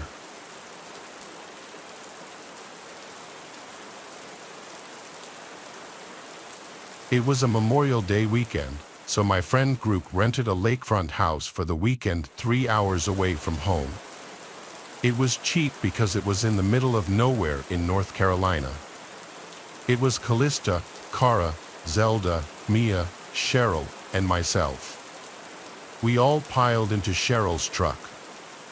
I was the one to find this place on Airbnb, and what was most appealing about it was the big deck with the hot tub on it that overlooked the lake. There was also a fire pit right by the water with a bunch of Adirondack chairs around it. Everything about it seemed perfect for a few days and nights of getting wasted with some friends. The Airbnb host told me that when we got to the property, there was a hidden key behind the mailbox to unlock the front driveway gate. The driveway was made of gravel and dirt, and it cut through a small opening in the woods, bringing a slight uphill to a bigger opening where the house was. Cheryl parked the truck right next to the front deck. The deck wrapped around the entire house, which was pretty cool. The first thing I did was walk to the back part of the deck and look at the view of the lake. It was very beautiful and peaceful. Too bad we were about to be blasting music and partying. Right as we were done unpacking, everyone cracked open beers, and we wasted no time letting the weekend begin. We played beer pong, cornhole, barbecued, and blasted music for hours. We were really loud because, as far as we knew, this was the only house around here. It's not like there were any nearby neighbors to complain. The phone connection out there was very spotty, so we really were just living in the moment, socializing with each other, not distracted by social media and whatnot. As it was getting darker and we were sitting by the fire pit, we all got startled when a voice came from the edge of the woods.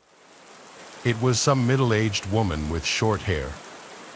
She started yelling at us to lower the music, so someone lowered the volume of the music. The woman started more or less lecturing us, saying how we out-of-towners always come here, litter in the lake, and create nothing but noise. She seemed like genuine white trash. I apologized on behalf of all of us, and one of the girls asked the woman if she lived nearby and if she could hear the music. The woman responded, still in a yell, that she couldn't even hear herself think. She didn't acknowledge the other question regarding if she lived nearby. Then, she just walked away into the woods, like literally into the dark woods. It was so strange. When we were sure she was out of earshot, we all erupted into laughter. As bizarre as the encounter was, we had to make light of it, but it also did put a slight damper on things considering we thought for sure we were far enough away from any neighboring houses to blast music and be loud. But we continued to drink, and pretty soon that concern was forgotten about, and we got loud again. Some immeasurable amount of time passed before a song ended, and it went quiet for a second, and we heard a voice calling out from the lake. We paused the music and listened, and sure enough, a voice was calling out for help in the middle of the lake. We all looked at each other nervously. I stood up and went to the water and yelled out, "Who's out there? Are you in the water?" The voice called back, "Yes, help." Adrenaline started to kick in. There was a kayak leaned up against the deck by the water with 2 sets of paddles. Cheryl and I agreed to paddle out there in an effort to save whoever was out there. We yelled out at them to keep calling out, but as we got in the water, the calls seemed to get further away no matter how deep we got into the lake. After like 5 to 10 minutes of rowing out to the complete darkness of this lake, calling out repeatedly for that man, we heard it was just utter silence. All we could see were the lights from the house sitting at the edge of the lake, and then just darkness in every other direction. It was only the sound of the light splashes of water and then screams, female screams, coming from the direction of the house. They sounded gut-wrenching, like genuine screams of danger. It sounded like more than one, at least 2 of the girls' screams. We immediately started paddling back, even more panicked now. The scream stopped long before we got back to the shore. We screamed out for our friends, but we checked inside and outside of the cabin, and all 4 of them were gone, vanished without a trace. We tried texting and calling them, but we had no bars, of course. Cheryl's truck was still there, so we took it and drove up the road looking for the nearest neighboring house. We found it, a similar opening in the woods that led up a hill and onto a property where we saw a house with the lights on. We went to ring the doorbell multiple times, but no one ever answered. We went to look through one of the windows in the front, and what we saw sent chills up my spine. We could see clear as day into the living room. There was a lamp on in the corner, and in the middle of the room, somewhat close to the window, was that trashy woman we saw who came and yelled at us before. She was standing still, doing nothing, just facing the window looking out at us. She had a borderline angry-looking expression. We yelled, asking for help, but when she wouldn't move, we were too creeped out to stay there and left. As we got back in the truck, about to drive to another house, my phone started vibrating. It was Mia calling me. Thank God. I picked up and asked where they were and what happened, but I could barely get a word in as Mia said there were 2 men with axes in their hands wearing masks over their heads walking towards them out of the woods, and that's why the girls screamed and they all ran away down the road. One of them was currently on the phone with 911, and they were waiting. It was out in the woods right on the side of the road. It wasn't long after that the call disconnected, and I wasn't able to reach him again. So we waited on the side of the road, not far from the house. When we finally saw flashing lights coming down the road, we waved them down and asked them to help us find our friends first. We drove up the road until we saw our friends come out from the woods, waving their hands. We scooped them up and followed the police back to the house. Once there, we collected all of our belongings as Mia and the girls frantically recounted what they had just gone through. Oddly enough, the Airbnb was not broken into, and none of our stuff was taken. There was no sign of any men with axes. We also told the police about the cries for help in the lake, which I believe prompted a search team to come to the scene. By then, we were already long gone from that place. We never looked back. After much persistence and battling with Airbnb and the host, we got our money back for the stay, well, most of it. None of us could ever figure out this situation, like if it was all a trap. If the calls for help from the lake were linked with the men approaching the house with the axes, and if that woman was also affiliated somehow with this. Was it just to scare us out of there, or were they really going to attack us? I don't know, and I don't care. I just don't do remote places anymore after this, and I know the girls won't either.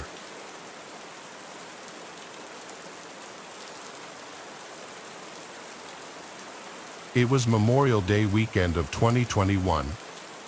The world was recovering from COVID, and everyone was looking to celebrate. That included my friends and me. Our friend George has a really nice big boat. Well, his dad has a big nice boat, but George gets to use it. The lucky bastard was born into a lot of money. We do reap some benefits from being friends with him, though. Out in the bay was a big boat meetup planned for Memorial Day, so our core group, Grant, Hale, and I, all met up at George's house on the water, and we took the boat out from there to meet up with George's other boat friends. There were a bunch of boats tied together in a shallow part of the bay, and everyone was hopping from boat to boat and walking around in the water with drinks in hand. I was getting really drunk along with everyone else, and unfortunately, that included George. No one really realized until it was too late that he had way too much to drink and was not okay to drive the boat back home. I told him to sleep it off in the cabin, so he went down to sleep. It started to get dark after so many hours of drinking and mingling with other boat people, and one by one, the other boats left. We were the last boat left, just the four of us. I went to check on George, and he was still knocked out. We had to stall for hours with each other until he finally woke up. He did seem more sober now, so he started to slowly drive the boat back in the direction of his canal. On the way, we noticed the lights of another boat seemingly following us. George started freaking out, thinking it was the Bay Police.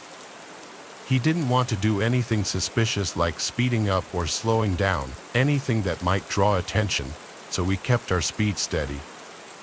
We made it to the canal, and he lives about 5 minutes up the canal. The boat behind us was still following us up the canal. George was really starting to freak out, worried he'd get a DUI and lose his license, and of course, his dad killing him. The canal is a no-wake zone, so we had to slow it down even more. As we went down the canal, the boat behind us was catching up to us. At this point, we were fully expecting the boat to be a police boat. We started discussing a story to stick to, that we took the boat out and just hung out on the bay. We started hiding all the beer cans, ready to lie completely about having had any beer. We got to George's dock, and he looped the boat around to align it next to it. He did it pretty smoothly for someone who was intoxicated. The boat that was tailing us the entire time approached, and as it began to pass us, we realized it wasn't a police boat at all. It was just a random boat. George said out loud, "Who the hell is this? He knows everyone on his canal. and he said he'd never seen that boat. As it directly passed us, we saw 3 men standing on the back of the boat looking at us. It was honestly in a very aggressive way. George taunted them and said, "What?" None of them responded. Their boat passed us, and they continued to watch us.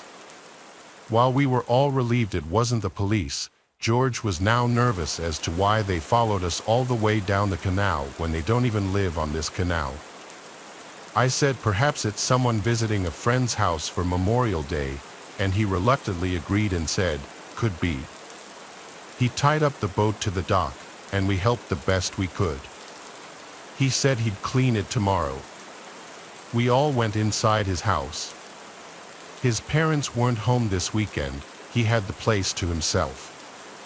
So we suggested throwing a last-minute pool party, but it was already like 10 o'clock, and there wasn't really any chance of throwing anything big that last minute. So the 4 of us went back outside to just hang by the pool, continuing to drink, with all of us planning on crashing at George's place for the night. That boat passed by the house again within maybe 10 minutes, and that's when we really got suspicious. The men on the boat again stared at us, and this time George said nothing. The night became a daze. At some point after this, my memory gets really foggy, as I guess I blacked out. The next thing I remember is waking up with extreme cotton mouth in the middle of the night. At first, I thought the unbearable thirst I was feeling was what caused me to suddenly wake up, but I was very wrong. I looked around the room and saw Grant and Hale on the couch as well, sleeping. I went to the kitchen to drink some water from the faucet like a water fountain, that's how thirsty I was. But in the kitchen, I was met with someone else, dressed in a cliché all-black robbery outfit, including a black ski mask, and he was clear as day holding a gun. I didn't scream. He aimed the gun at me and told me not to make a sound. It was an unexplainable feeling, knowing that my existence could have ended at any given moment. And everything would turn black, washed over my body. He said to me in a quiet voice, "Where is the owner of the house?" I whispered, "I don't know." He asked me where the owner's bedroom is, and I shakily said, "Upstairs." He had me lead him upstairs with a gun to my back, threatening to shoot me if I made any sudden moves or calls for help. When I got to the top of the stairs, I realized there were 2 men behind me, not just one. Both of them were in the same all-black robbery attire. I really didn't want to, but I led them to George's room where he was passed out sleeping. The 2 men shut the bedroom door and had me wake George up without making a commotion. George came to reality, looking around the room and momentarily freaking out before one of the men got closer to him with the gun in his face, telling him to be quiet. The man with the gun pointed at George demanded to know where the safe was. George's family is loaded, and their house is huge along with their boat, and it's common for rich families to have a safe somewhere in the house. George led the 2 men and myself to his dad's room, to a certain closet. At this point, they forced him to call his dad to get the combination. George explained to his dad that we were being held at gunpoint and he needed to give the combination. George's dad complied. The 2 men took all the contents inside the safe and put them into a bag.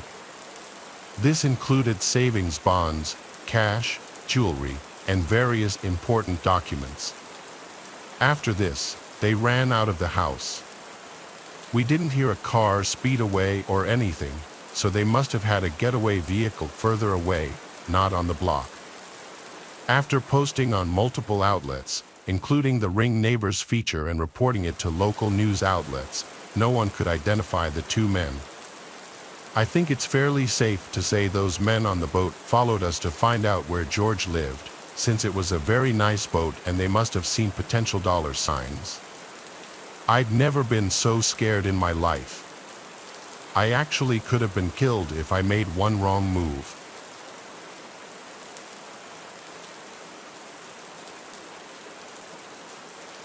It was around noon on Memorial Day of 2017.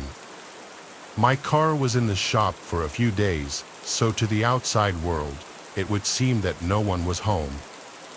I was sitting in the living room watching television when I noticed a shadow being cast from the window behind me. I thought nothing of it as the window faces the street, and our front lawn is not very big. To me, it seemed like someone was just walking down the road, no big deal. Almost simultaneously, however, someone passed by the window to the carport heading to our side door. I went to check it out, and before I got to the door, he knocked. When I answered the door, I saw him in a white duct-taped motorized scooter, now under our carport. He told me he had been walking down the road pushing his scooter and he was wondering if he could rest for a moment. It was a hot day, and I could tell he had been walking. I decided to give him a break and let him sit under my carport for a minute. I even gave him a mellow yellow from the fridge, thinking if he had a cool drink, he would leave as soon as he was finished. I returned to my living room. Then there was another knock, but this time on the front door. I answered it, and this guy was asking if we were selling a scooter here. I told him no, and he apologized and then walked off. I closed the door and looked outside the window and saw that the guy in the scooter was still there. At this point, I was really suspicious, as most people would be. I decided to make something up to get the guy to leave by saying my friend was about to be here and that he needed to park there. When I opened the door, I asked him if he was feeling all right now, and he told me he was just resting. Before I could tell him my made-up excuse to get him to leave, the guy from the other door came from around the side of the house. He talked to the scooter guy and said, "Hey man, I've been looking everywhere for you. I thought you might have been stealing these people's scooter." They laughed for a moment and then both walked to the street with the scooter. I closed the door and decided to watch them from my front window. They both loaded the scooter in the back of a big red truck parked in the street that was not there when I talked to the front door guy. The driver was staring at the window I was looking out of, and after they got in, they took off. I called the police, and an officer came over almost immediately.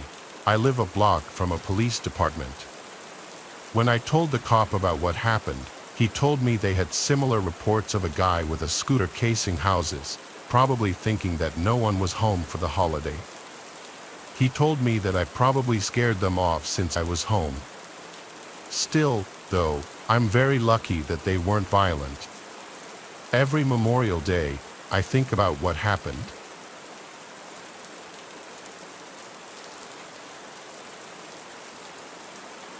My husband Jack is in the military. We have generally lived on base at every station we have been to because the surrounding towns can be very crime-ridden and sketchy, and with my husband gone most of the time, the extra security is appreciated. I work from home due to us moving so often. One afternoon, I was taking a break, had made a bite to eat, and was snuggling up on the couch with my dog. That's when I heard the sliding glass door open. It was so nonchalant I thought it was Jack. I saw the cat run from the kitchen and a shadow standing near the door entering it. I thought maybe he had come back for something, so I called out for him and was like, "What are you doing home? Did you forget something?" No answer. This is where I just got an eerie feeling. After I asked what he was doing here, I saw the shadow move and heard the click of the sliding door lock. From there, he walked to the laundry room and shut the door. I still had received no response, so I'm sitting on the couch, scared out of my mind, and I call my husband, hoping to hear his phone in the laundry room. I don't hear a ring, but he does answer. I asked him why he came home, and he didn't answer me. All he says is, "That wasn't me. Grab the dog and get in your car." I freak out. After getting off the phone with Jack, I grab the dog and run to my car. From there, I called the military police. Waiting for them was probably the longest 20 minutes of my life. When they got there, they cleared the house and found no one. They asked me to make a statement, and even they were baffled that someone would try this on a base. We still live here. I'm just so scared that he'll come back.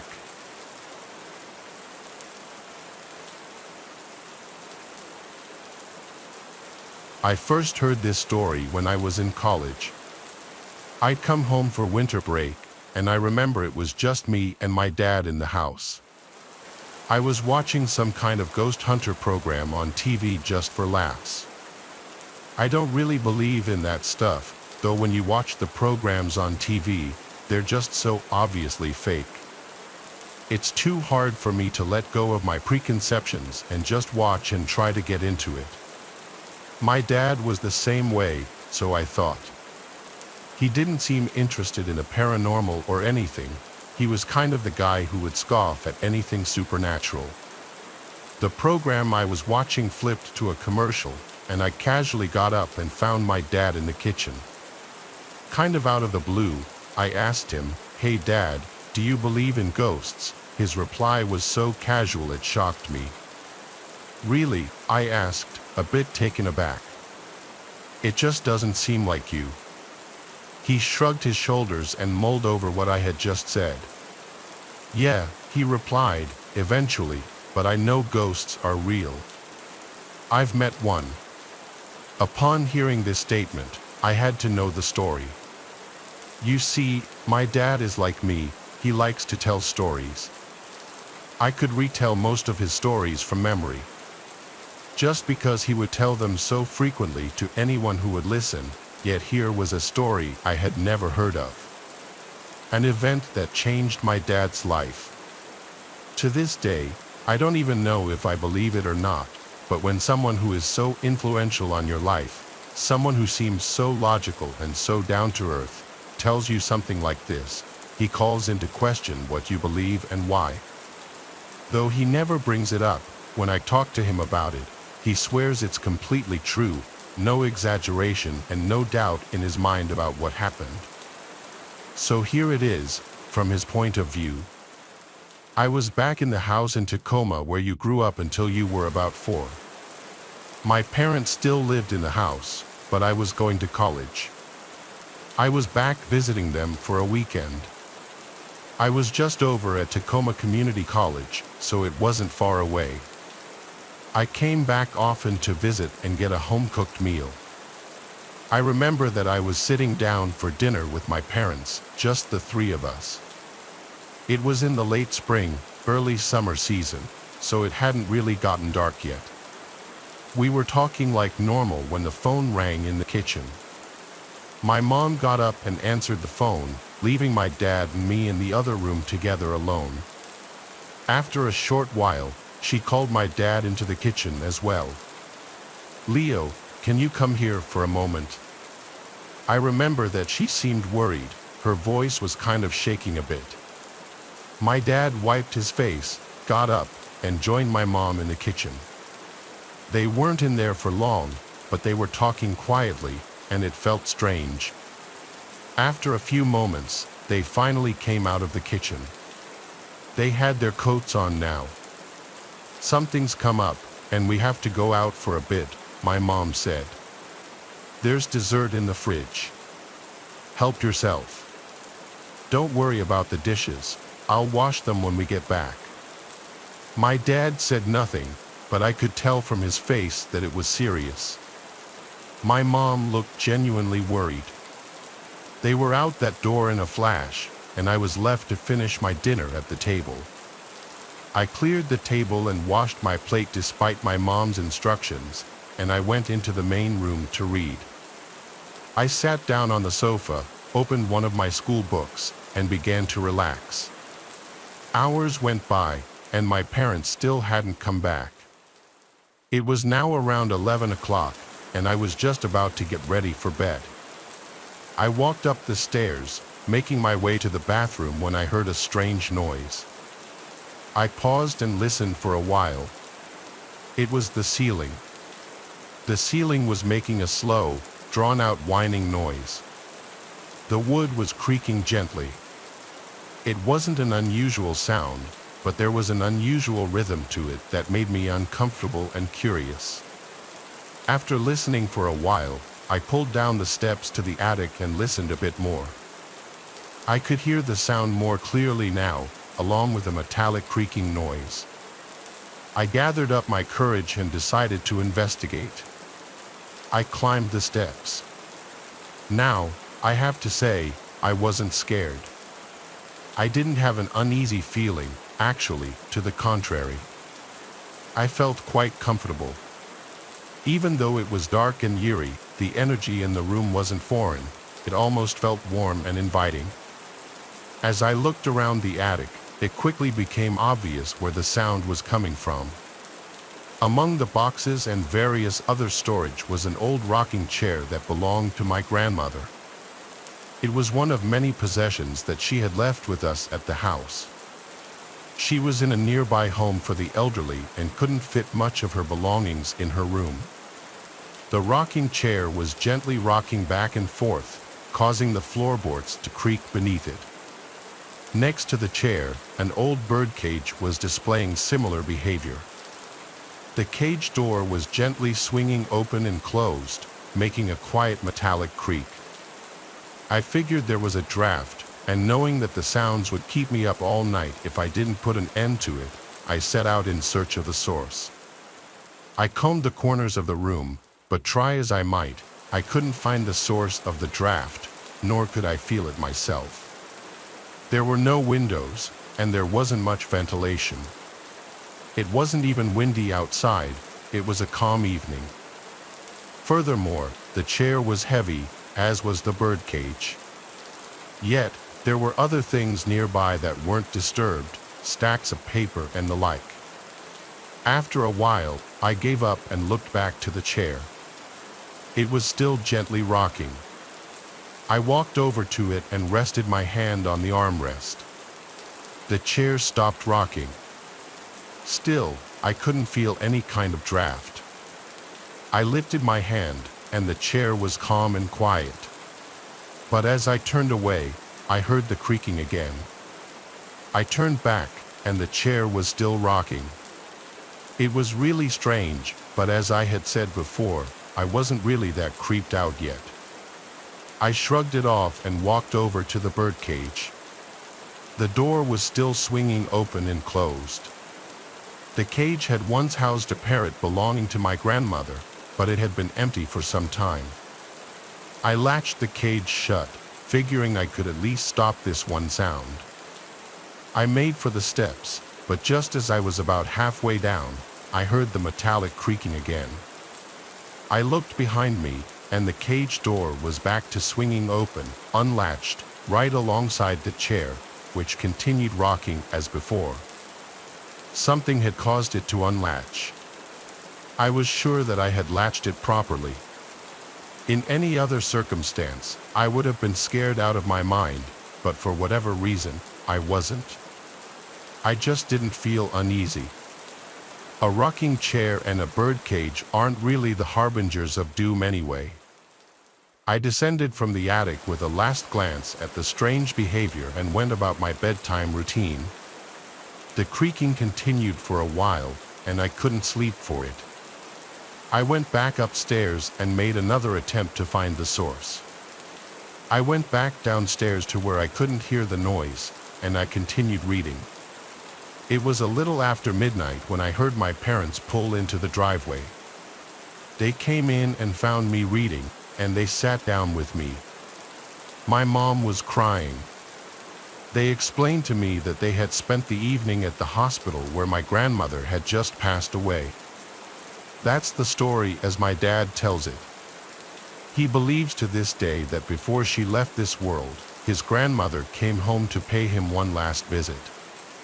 At the time of this story, I brushed it off, but it sends chills down my spine whenever I think about it.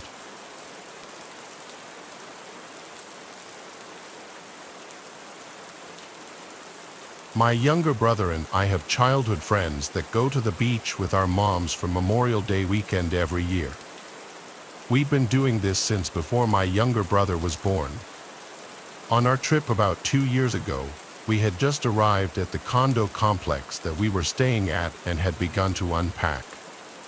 We were on the first floor, so only 2 flights of stairs to get to our condo. There was some kind of construction happening a few floors above us, so there were trucks and workers. We had finally finished unpacking our stuff, and we were headed down to the beach when I remembered that I left my purse in the car. My mom gave me the keys, and they went down to the beach while I went to the car to grab my purse. But while I was getting it, an old pickup truck pulled into the parking lot, and an older man got out. He had paint on his shorts, so I figured he was a worker. But me, at the time being a teenage semi-petite girl, kept my eye on him. I got my purse, locked the car, and then started heading back to the stairs. I should also mention that the stairs were outside, open for everyone to see. The man started following me up the stairs, but he was several steps behind me.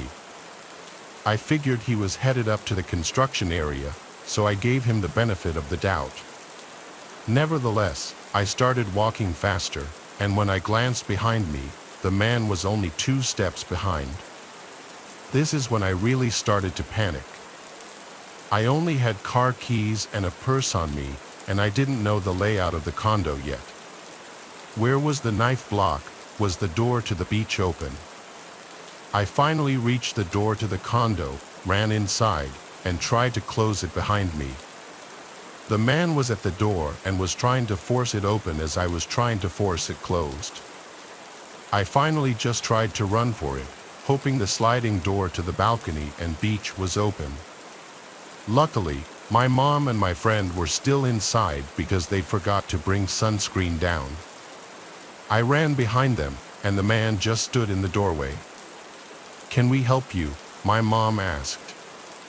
The man awkwardly smiled and mumbled something about looking for supplies and abruptly closed the door.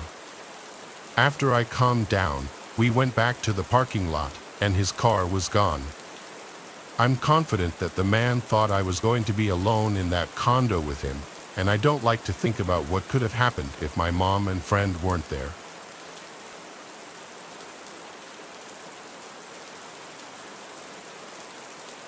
As I write this, it's early July. This story took place at the beginning of summer. I usually try to hang around my college town or travel to Europe in the summer as a way to avoid going home, but that wasn't a possibility this time around. I found myself reluctantly returning home at the beginning of the summer. I just had to make it through 1 week, and then I'd be on a plane to Germany. I didn't really feel like seeing any of my old friends, but I wasn't too keen on staying home either. So, I found myself waking up early and spending my entire days hiking, watching movies, or even just driving around aimlessly.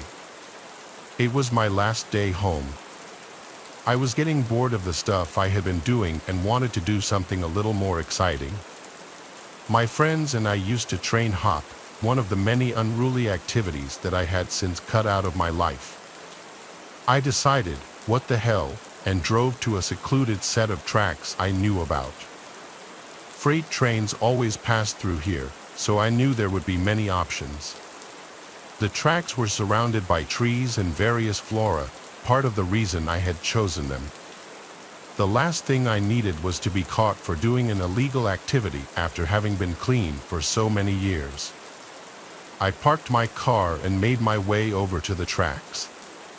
Let me describe the layout so it's easy to understand. This specific set of tracks ran through the trees for a while before entering a tunnel. There was a very small clearing on the other side of the tunnel and then a massive bridge over the water. My friends and I used to ride the train all the way across the bridge, but since it was just me, I would have no way of getting back to my car unless I felt like walking 10 miles. So, I decided that I'd hop on the train, take it through the tunnel, hop off, and get a peaceful walk back to my car. I walked along the tracks and waited for a train to pass. It was probably 3 or 4 in the afternoon. Finally, after about 10 minutes of walking, I started to feel the familiar vibration in the rails. I quickly ran to the side and tried my best to stay out of sight.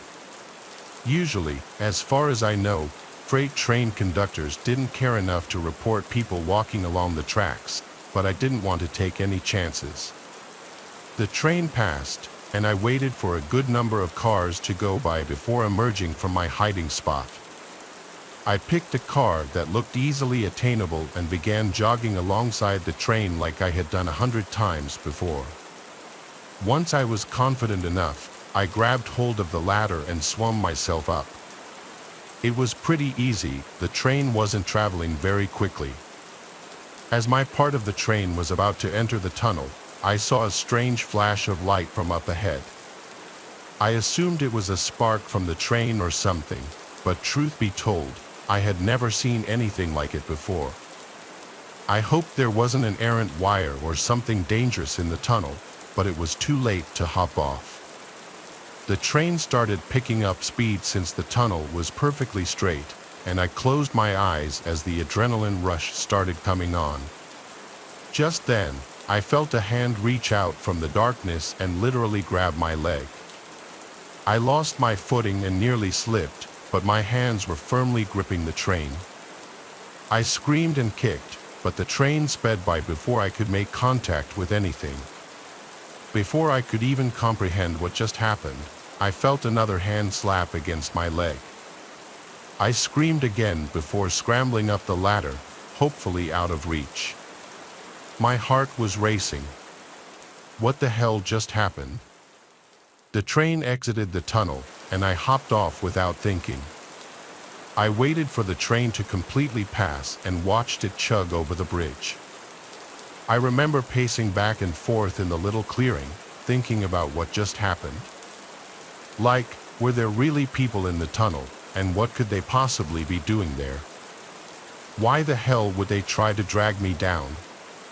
All these thoughts and more were racing through my mind when a stark realization struck me in the face. The only way back to my car was through the tunnel. There was absolutely no chance in hell I was walking back through that tunnel with those people in there, especially since they'd be able to see my silhouette and I'd be walking through darkness. I sat on the ground for what felt like forever. There was no other option. I couldn't walk across the bridge without risking my life. A train could come along at any second, and the bridge was too long. I considered calling someone to come rescue me, but I wasn't even sure if they'd be able to do anything. Police weren't an option. I was breaking the law just being here. I had no choice. I picked up a rock and started making my way through the tunnel. There were 2 people in there, which I knew for a fact, but there could have been more. I had no idea. I got about halfway to the point where I felt the second set of hands when I heard something. A faint click was coming from somewhere in the tunnel. It sounded like a human clicking their tongue, but it could have been made by a machine. It was honestly hard to tell. I froze and thought to myself, continuing to walk this tunnel was a death sentence. I felt a rush of confidence and pulled out my phone. "You better stay back, or I'll shoot," I threatened, my words echoing off the tunnel walls. There was a moment of silence. The clicking stopped as quickly as it had begun. I was obviously bluffing about having a gun, but I figured it was better to bluff than just walk in silence. I then pulled up a video on YouTube of gunshot sound effects, turned up my phone's volume, and played it. It was honestly louder than I was expecting, and with the echo of the tunnel, I prayed to God that whoever was in there bought it. Without waiting another second, I sprinted full speed into the darkness, bracing myself for a fight. I didn't stop running until I had reached the other side. By some miracle, no one tried to grab me. After making it out of the tunnel, I looked back. There was another flash from deep in the tunnel. This time, though, it subsided long enough for me to clearly see 2 silhouettes standing on the tracks facing me. That was it for me. I turned to leave, but as I was jogging away, the nastiest screech I've ever heard emanated from the tunnel. It sounded barbaric, definitely human, but far from normal. I don't plan on ever train hopping again.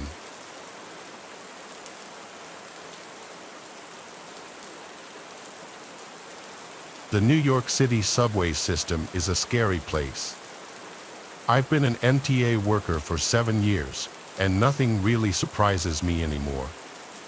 When friends and family ask if I have any stories, though, there is one that stands out among the rest, one that I can't explain.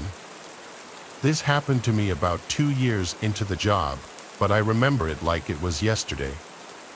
I was pretty acclimated to everything at that point, and things had become routine. I was stationed in Brooklyn at the time, and I was doing some routine maintenance in High Street Station. There wasn't a soul on the platform. It was actually kind of eerie. You're used to these subway stations overflowing with people, so seeing them empty and almost deserted looking was a strange adjustment to make. I hadn't seen a person on the platform in hours, and it was dead silent except for the buzz of the lights and the occasional passing train. Out of nowhere, I heard a clang from somewhere down the track. It startled me so badly that I dropped my mop in shock. The sound wasn't something I was used to hearing. The best way I could describe it to you is that sound that a rock would make if it had been dropped on a metal rail. I stopped what I was doing and looked into the tunnel, listening for other noises. After a while, I concluded that whatever I heard had either been caused by an animal or a falling piece of cement. After all, these stations were pretty old. I went back to work, not thinking too much about the sound. About 10 minutes later, the same sound shook me from my concentration. Only this time, it was probably about twice as loud.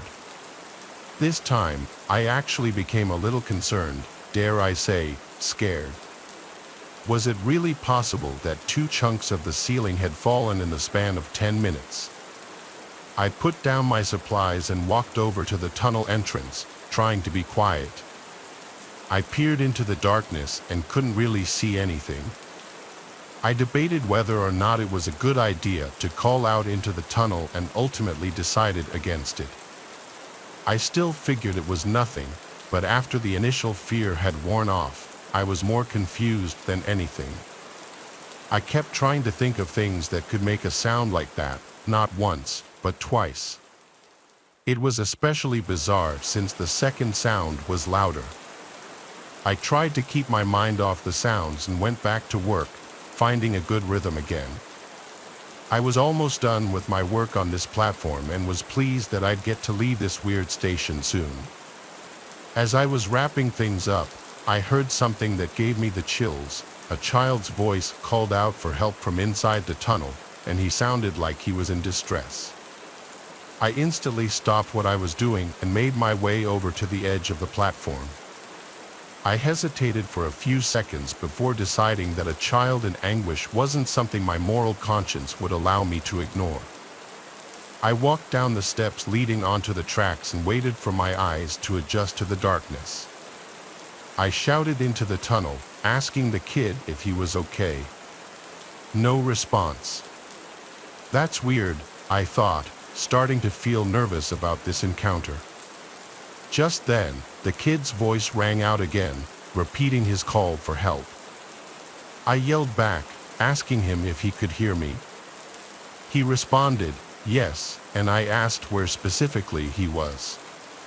There was a brief moment of silence before he just said, in front of you. Just keep walking. I really didn't want to, but couldn't just leave some helpless kid all alone on those tracks. It was dangerous. I began walking forward when something dawned on me.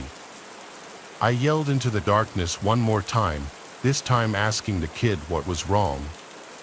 An uncomfortable pause again before the kid responded, just keep walking. I didn't like that. This whole thing was off. My eyes finally adjusted to the darkness, and I was able to slightly make out what was in front of me. There actually was what looked like the shadow of a kid just up the tracks, but there was something else that almost made me scream in fear. Another shadow, this one much taller, obviously an adult. My blood ran cold, and I stopped in place. This wasn't happening to me. As slowly as I could, I turned around and made my way back to the platform. Luckily, I wasn't chased on the way back. The kid shouted, "Wait, where are you going?" once I reached the platform, but I wasn't sticking around another second. I made my way up the stairs and called the police as soon as I got cell service. I told them everything, and police were swarming the platform in a matter of minutes. I waited to see what they turned up. After about 30 minutes of searching, they did find something chilling. There was a single kid's shoe just lying in the tunnel, which the police hypothesized could have signified a struggle. After hours more of searching and scouring every available database for missing children, we were told we'd receive a call if anything ever came up. It was concluded that whoever had been down there, though, had hidden somewhere in the tunnels. I have no idea what to think of this experience. This is the best theory I can come up with. Some psycho kidnapped a child and forced him to yell for help in an attempt to lure some unsuspecting Good Samaritan into a trap. Or hell, maybe it's their own kid who they're raising to also be a psycho. I can't think of any other reasonable explanation besides this one. But if I'm right, I can only imagine what that kid must be going through.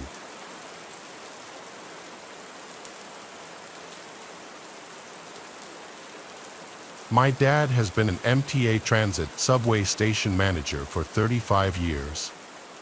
With this job, there has to be a manager on duty at all times, so he's practically done every single possible shift throughout his career. That means he's done his fair share of night shifts. Most trains were completely empty throughout the night. He said it was the only nice part about doing the night shift. He has a series of funny and weird night shift stories to tell, but there's one downright horrifying one. My dad had just boarded the train to move to his office at another station. He was alone when he got on, which was at about 2 o'clock in the morning. At the next station, someone boarded. My dad describes him as a white, tall, and skinny man wearing a heavy jacket and beanie. He shot my dad a quick glance before sitting in the farthest corner away from him.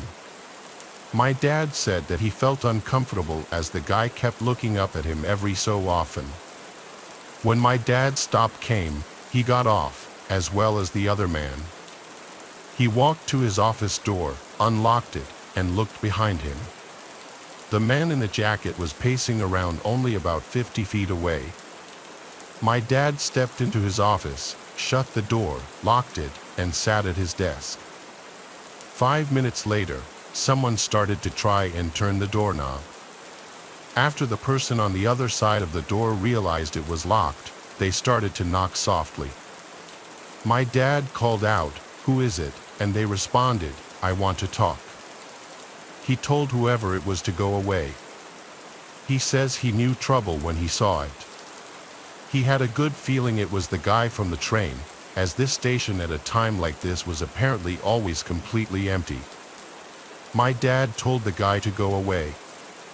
He continued to knock for a good 5 minutes. My dad finally pulled up the security camera screens and brought up the camera pointed at his office door.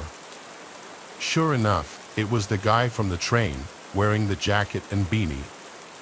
Coincidentally, as soon as my dad brought up the camera, the man walked away. So, my dad did whatever his work consisted of for about half an hour in that office before leaving to catch the next train. He checked the camera to make sure that the weird guy wasn't out there. He locked up and walked down the stairs to the train platform, where he got on the train right away. Looking out the window, he saw the guy from before walking down the stairs to the platform and then stepping on the train into the same car as my dad. He sat down on the opposite side, a few seats to the right. My dad tried to look away and pretend not to notice him, but he knew the guy was staring at him. He at one point gave in and stared back, giving a slight nod and smile in some sort of truce attempt before looking away again. The man stared at my dad the whole ride to the next station, but my dad never looked back at him once after the first time. Now, you may be asking, why didn't he try to forcibly get the guy to back off? Well, despite my dad's intimidating size, he's always been a complete teddy bear, no bark and no bite. Plus, he says he feared that the guy was armed and that one small motion could lead to death. When the train stopped at the station, my dad practically ran all the way back up to the streets, constantly glancing over his shoulder. And yes, the man from the train was following him. My dad had to find the first public building still open to try and escape. He found a Wendy's that was open and stepped inside. He sat and watched as the guy following him walked up to the window, stopped, and stared my dad down through the glass for about 10 seconds before turning around and walking across the street and then down the sidewalk. My dad said he ate, waited a little longer, then left the Wendy's to get to his third and final station for the night. The scariest part, when my dad was in his third office, as he was checking the security cameras out of paranoia of the situation, he caught the guy from the train pacing around the outside only about 30 feet from his office. He then stopped, looked up at the camera, and, according to my dad, literally froze and stared for no less than a minute. When he finally lowered his head, he walked away out of the station to never be seen by my dad again. My dad doesn't know if he was followed after leaving the Wendy's, but that would only make sense. The guy was clearly disturbed, possibly homeless, or dangerous. Who knows what he actually wanted with my dad?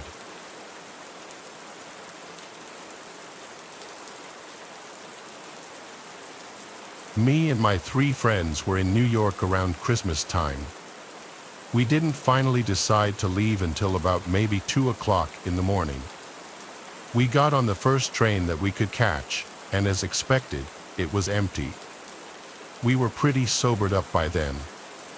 Then there was a sudden commotion in the next car over. We had peeped through the glass in between the cars and there were 2 hooded men, or maybe teenagers, standing obnoxiously close to a woman sitting in one of the seats who was screaming for help. I suggested that we go over and kick their asses, but as me and a buddy got a closer look, we saw they were armed with handguns. I pushed all my friends to get to the next car over, away from the armed men. I took a look back and saw one of the men pointing at us before starting to follow.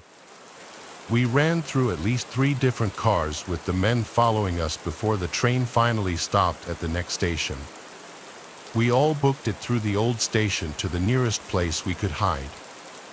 I got separated from my friends, so I went to hide behind a garbage can. I could hear my chaser's shoes hitting the tiled floors, so I knew I had no time to find a better hiding spot. I peeked through the opening at the top of the bin. I could get a better look at them now. One was black, the other was Indian, and they were both really young looking. I was sure they were only trying to rob us until I heard one of them say, "If you find them, kill them." I hope you understand why I almost gave away my position in reaction to hearing this, with a gasp and almost pulling the garbage bin down with me as I returned to cover it. I consider it a miracle neither of them caught me. They left the area. I took notice that they didn't have their guns drawn at that moment. I ran in the opposite direction of the 2 and quickly caught my friends who were waving me over from behind a large pole. I took cover with them behind another pole not far from that one and we waited for as long as we thought necessary. The big shock to the story, though, was when we caught a glimpse of the woman from the train, who we thought was being threatened by the 2 men, walking over in the direction of the men and then calling something along the lines of, "Where are they? Don't tell me you didn't get them." The 2 men reappeared from beyond a corner, walking over to the woman. The rest of what they said was too low to pick up on. They walked back down the stairs to the platforms and, as we could guess, waited for another train to run their trap again. At the very least, we called the police and reported what was going on, but I have no idea if they were ever caught.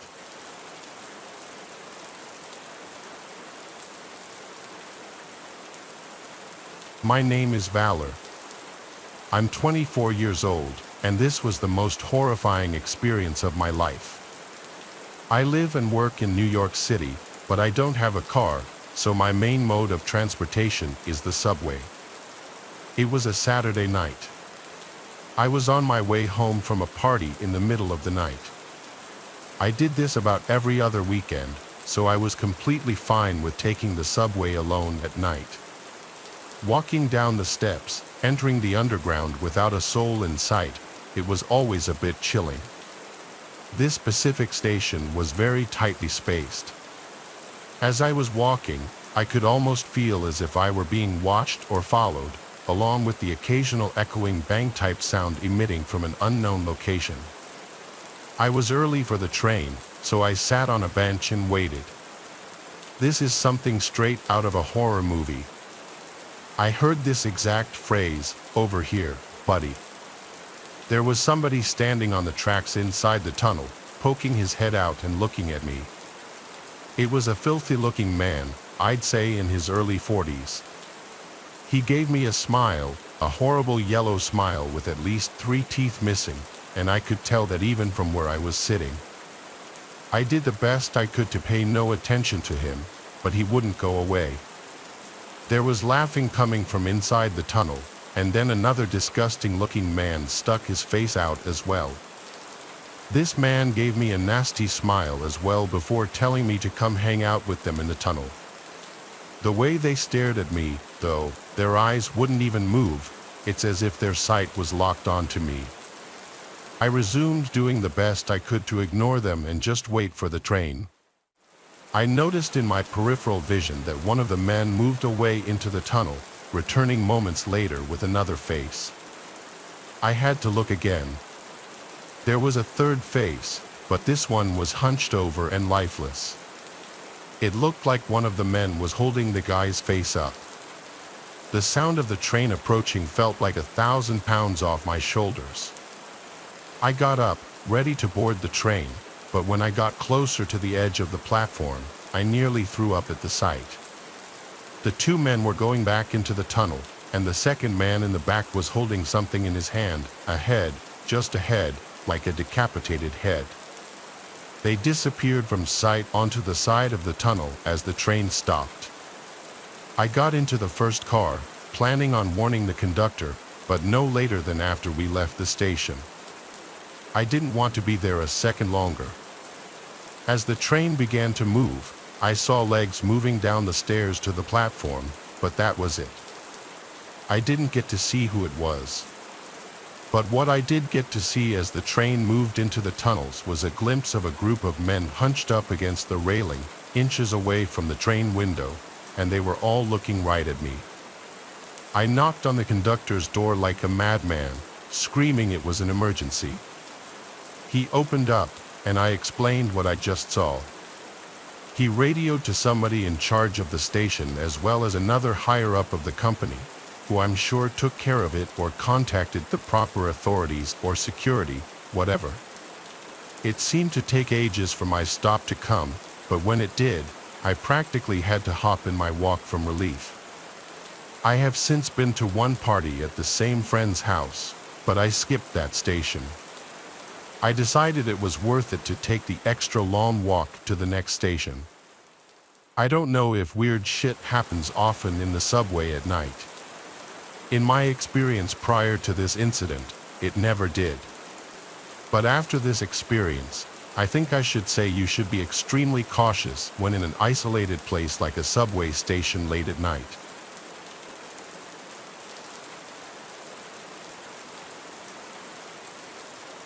This is narrated from the perspective of a female. This happened a few years ago in Rome, Italy. I was walking alone along the street that leads to the train station. It was around 2 p.m. on a working day, so almost practically no one was around. There were not many shops either on that street, and the few that existed were closed. A man was walking in my same direction just a few meters ahead of me. Casually, he turned back and noticed me. It was one of those instinctive reactions that you cannot conceal. His face said it all.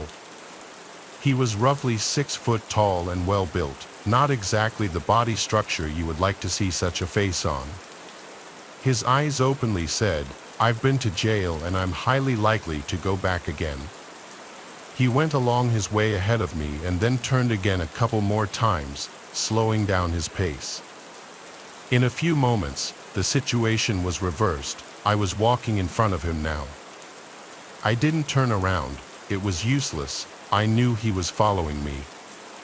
I didn't hurry up. I just pretended I didn't notice him. I was listening to the radio on my smartphone with earbuds in and just simply kept on doing it.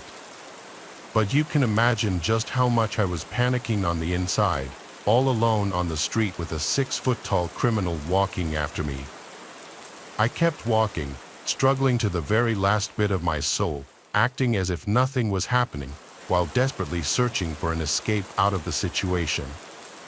Then, after a few more minutes like this, I saw 2 men talking vivaciously outside of their shop.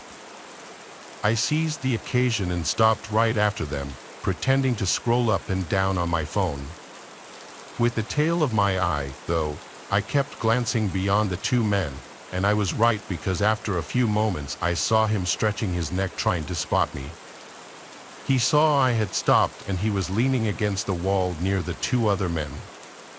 He then turned back and went away. I'm pretty sure that I must have had a guardian angel that day who sent those 2 men and placed them at the right time and right place.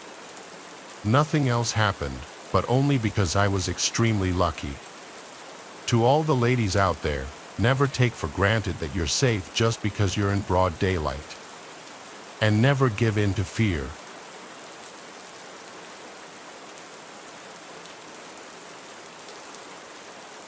I come from a small town in Pennsylvania, and I've lived here all of my life. I'm 17 years old, and the time this story took place, I was around 14 years old. My memory around this is a little hazy because I don't like to talk about it, but I figured I'd let out any dark feelings I still get by it. It may not be considered a scary story, but to me, this was probably one of the most scariest things that I've ever been through. At the time this happened, I was an 8th grader in middle school. During the time, my mom worked at Panera Bread, and she had to work very early in the morning, so me and my sister would usually take the bus to school while my dad and my little brother, who was around 4 years old at the time, would stay home. This will be important later. It was like any other ordinary day.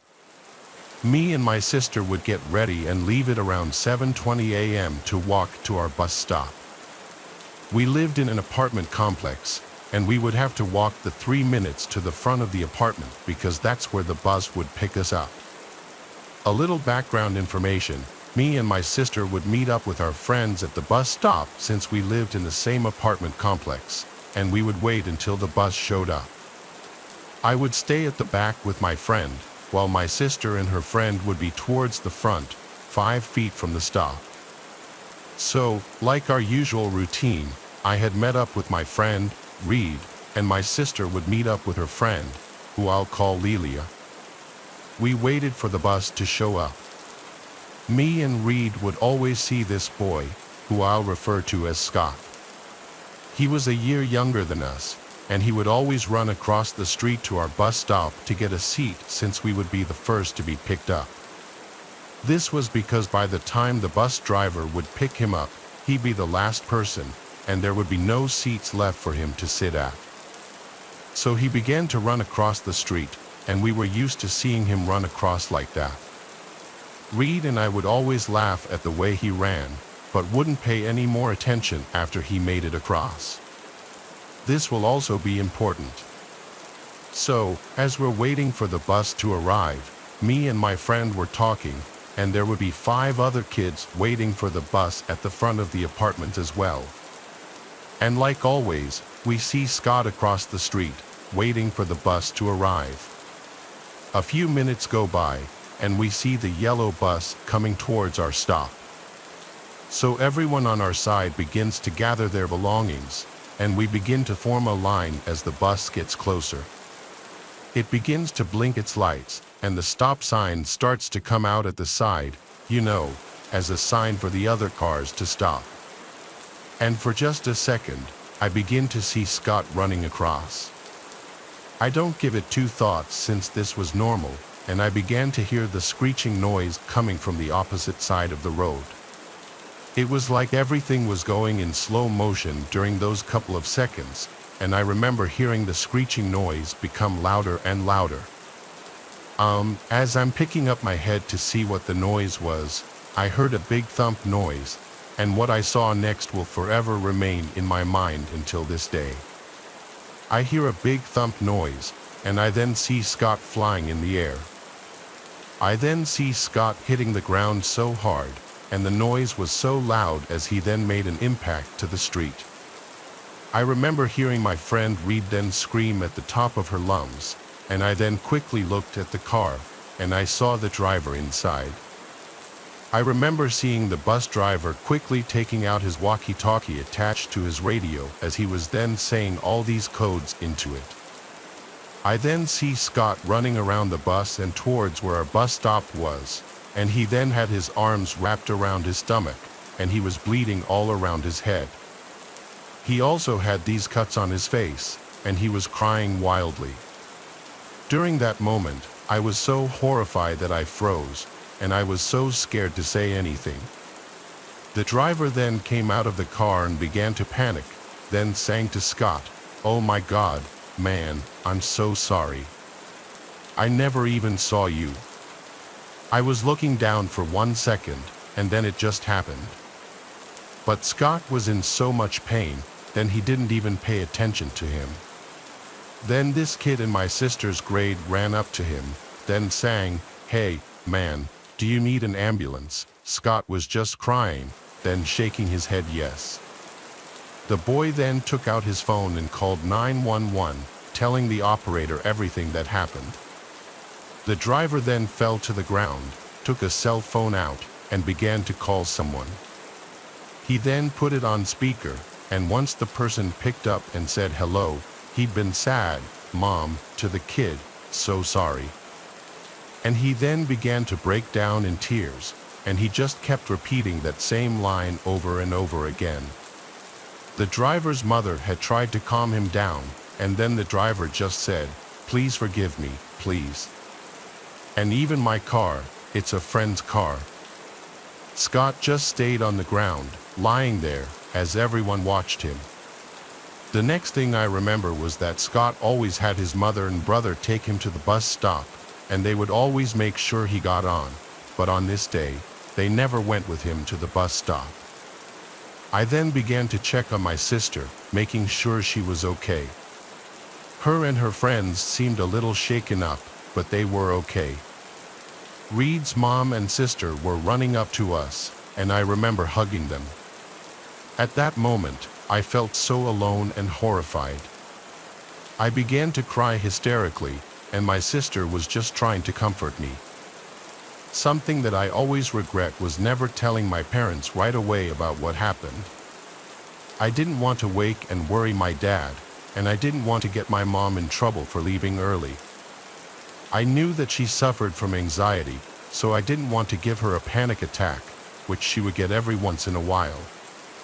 So, my sister and I just decided to wait there. I remember calling my friend, who I'll call Kara.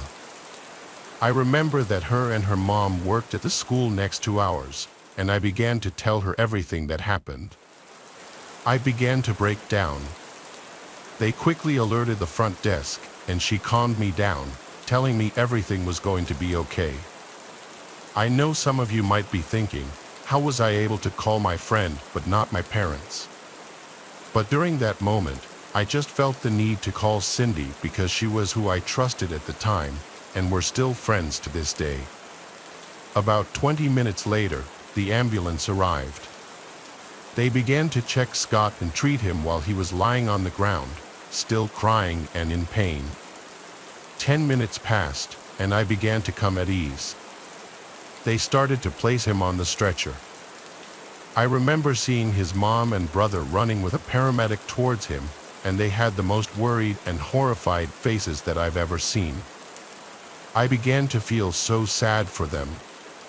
Reed, my sister, and I thought it would be okay if we went to school just to try and take our minds off of everything that happened and all of the horror we witnessed 40 minutes ago. We were at our bus stop for almost an hour, and we still got picked up at the next stop and then immediately went to school. I remember the staff waiting there for us and separating the apartment complex bus stop kids, escorting us to the library. I won't go into too much detail, but they pretty much stated that we could stop by the counselor's office anytime during the school day, and if we wanted to leave school, we were able to. After that event, I didn't take the bus for 4 months and was dropped off. I didn't want to cross the street, and whenever I would hear a tire screech, I would always jump and begin to get a cold sweat. A few months later, I began to feel better and continued to live a normal life. After that, Scott didn't go to school until months later, until he was finally okay, towards the end of the year. Like I said, I know this wasn't the typical stalker story, but this was one horrific event that I went through, and I never want to go through it again. But remember to stay safe out there. I really hope many people don't ever have to witness what I and the other kids had to see that day. It was truly awful.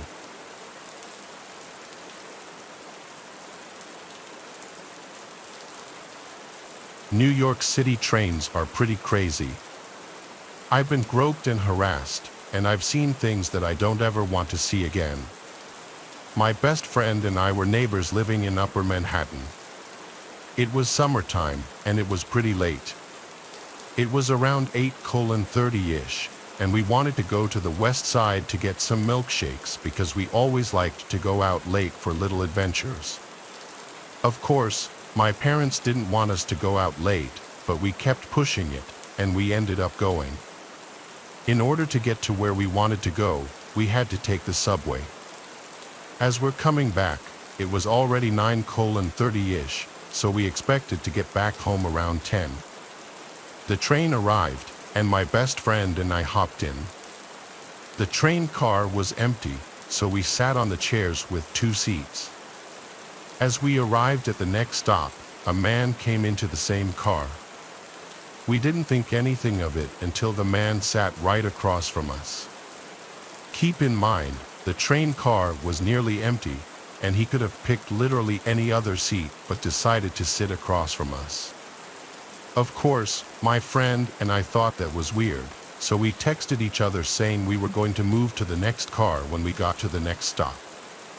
As we were heading to the next stop, we quickly ran out of the train and ran to a different car. We just kind of laughed it off until our smiles slowly turned into worried faces when we saw the same man coming into the new car we had just moved to. Obviously, my friend and I felt completely uncomfortable. We moved all the way down to the opposite end of the car, and the man did the same exact thing. Keep in mind, the man himself didn't look creepy. He looked pretty average, which honestly made me really surprised. But my friend and I quickly moved to the next car once we got to the next stop. We were pretty scared because we were only 15 years old, and we were females on a subway. Train going back home alone around 10 o'clock.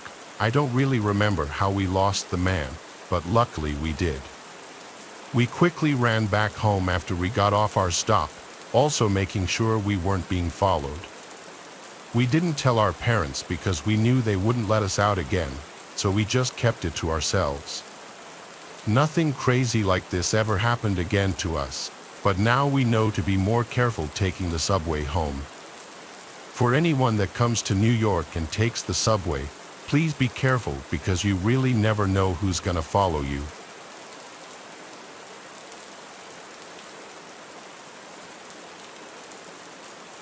I'm a student in Rome and I live about 2 hours away from it, so whenever I have to go there, I have to go by train. I do have my driver's license, but I prefer the train because I can study on the way there. Plus, in Italy, it's quite common for students to move by train to reach the cities where we study. So, this one day in question, I was waiting at the train station in Roma Tiburtina with my boyfriend for my train to come. This is one of those times where I would get on the train by myself because he had an extra lesson the following day, so he was just keeping me company. We both noticed a weird guy with a bike acting strange, like he was drunk or something, but we didn't pay much attention because the station is often full of drunk homeless people roaming around. Here's why he never lets me go alone to the station, especially at night. So, we sat and waited for my train, and when it finally arrived, I got up, kissed my boyfriend goodbye, and got on the train. I did notice the guy with the bike standing in line behind me to get on the train, but I honestly didn't give it that much thought. After all, lots of people took my same train, and there were often drunk people trying to board without a ticket. When I got on the train, it was packed. No matter how many carriages I passed, I couldn't find a seat, so I just sighed and decided to go sit by the train door. I don't know about other countries, but here in Italy, some trains have a little seat by the door that you can unfold. So, I unfolded one of those and sat there, taking out my history book and starting my long study session. About 5 minutes into my studying, I felt something on my cheek. It was a hand. I raised my gaze from my book, and there he was, the guy with the bike. I immediately jerked his hand away from my face and asked, who are you and what do you want? He simply just stood there smiling, so I asked again, who are you? He then looked me dead in the eyes, still with that creepy grin, and said, I'm no one. I'm just a dude. Wanna have some fun? I didn't even bother answering. I just started picking up my stuff to leave, but then he put his arm right in front of me, blocking my way into the carriage.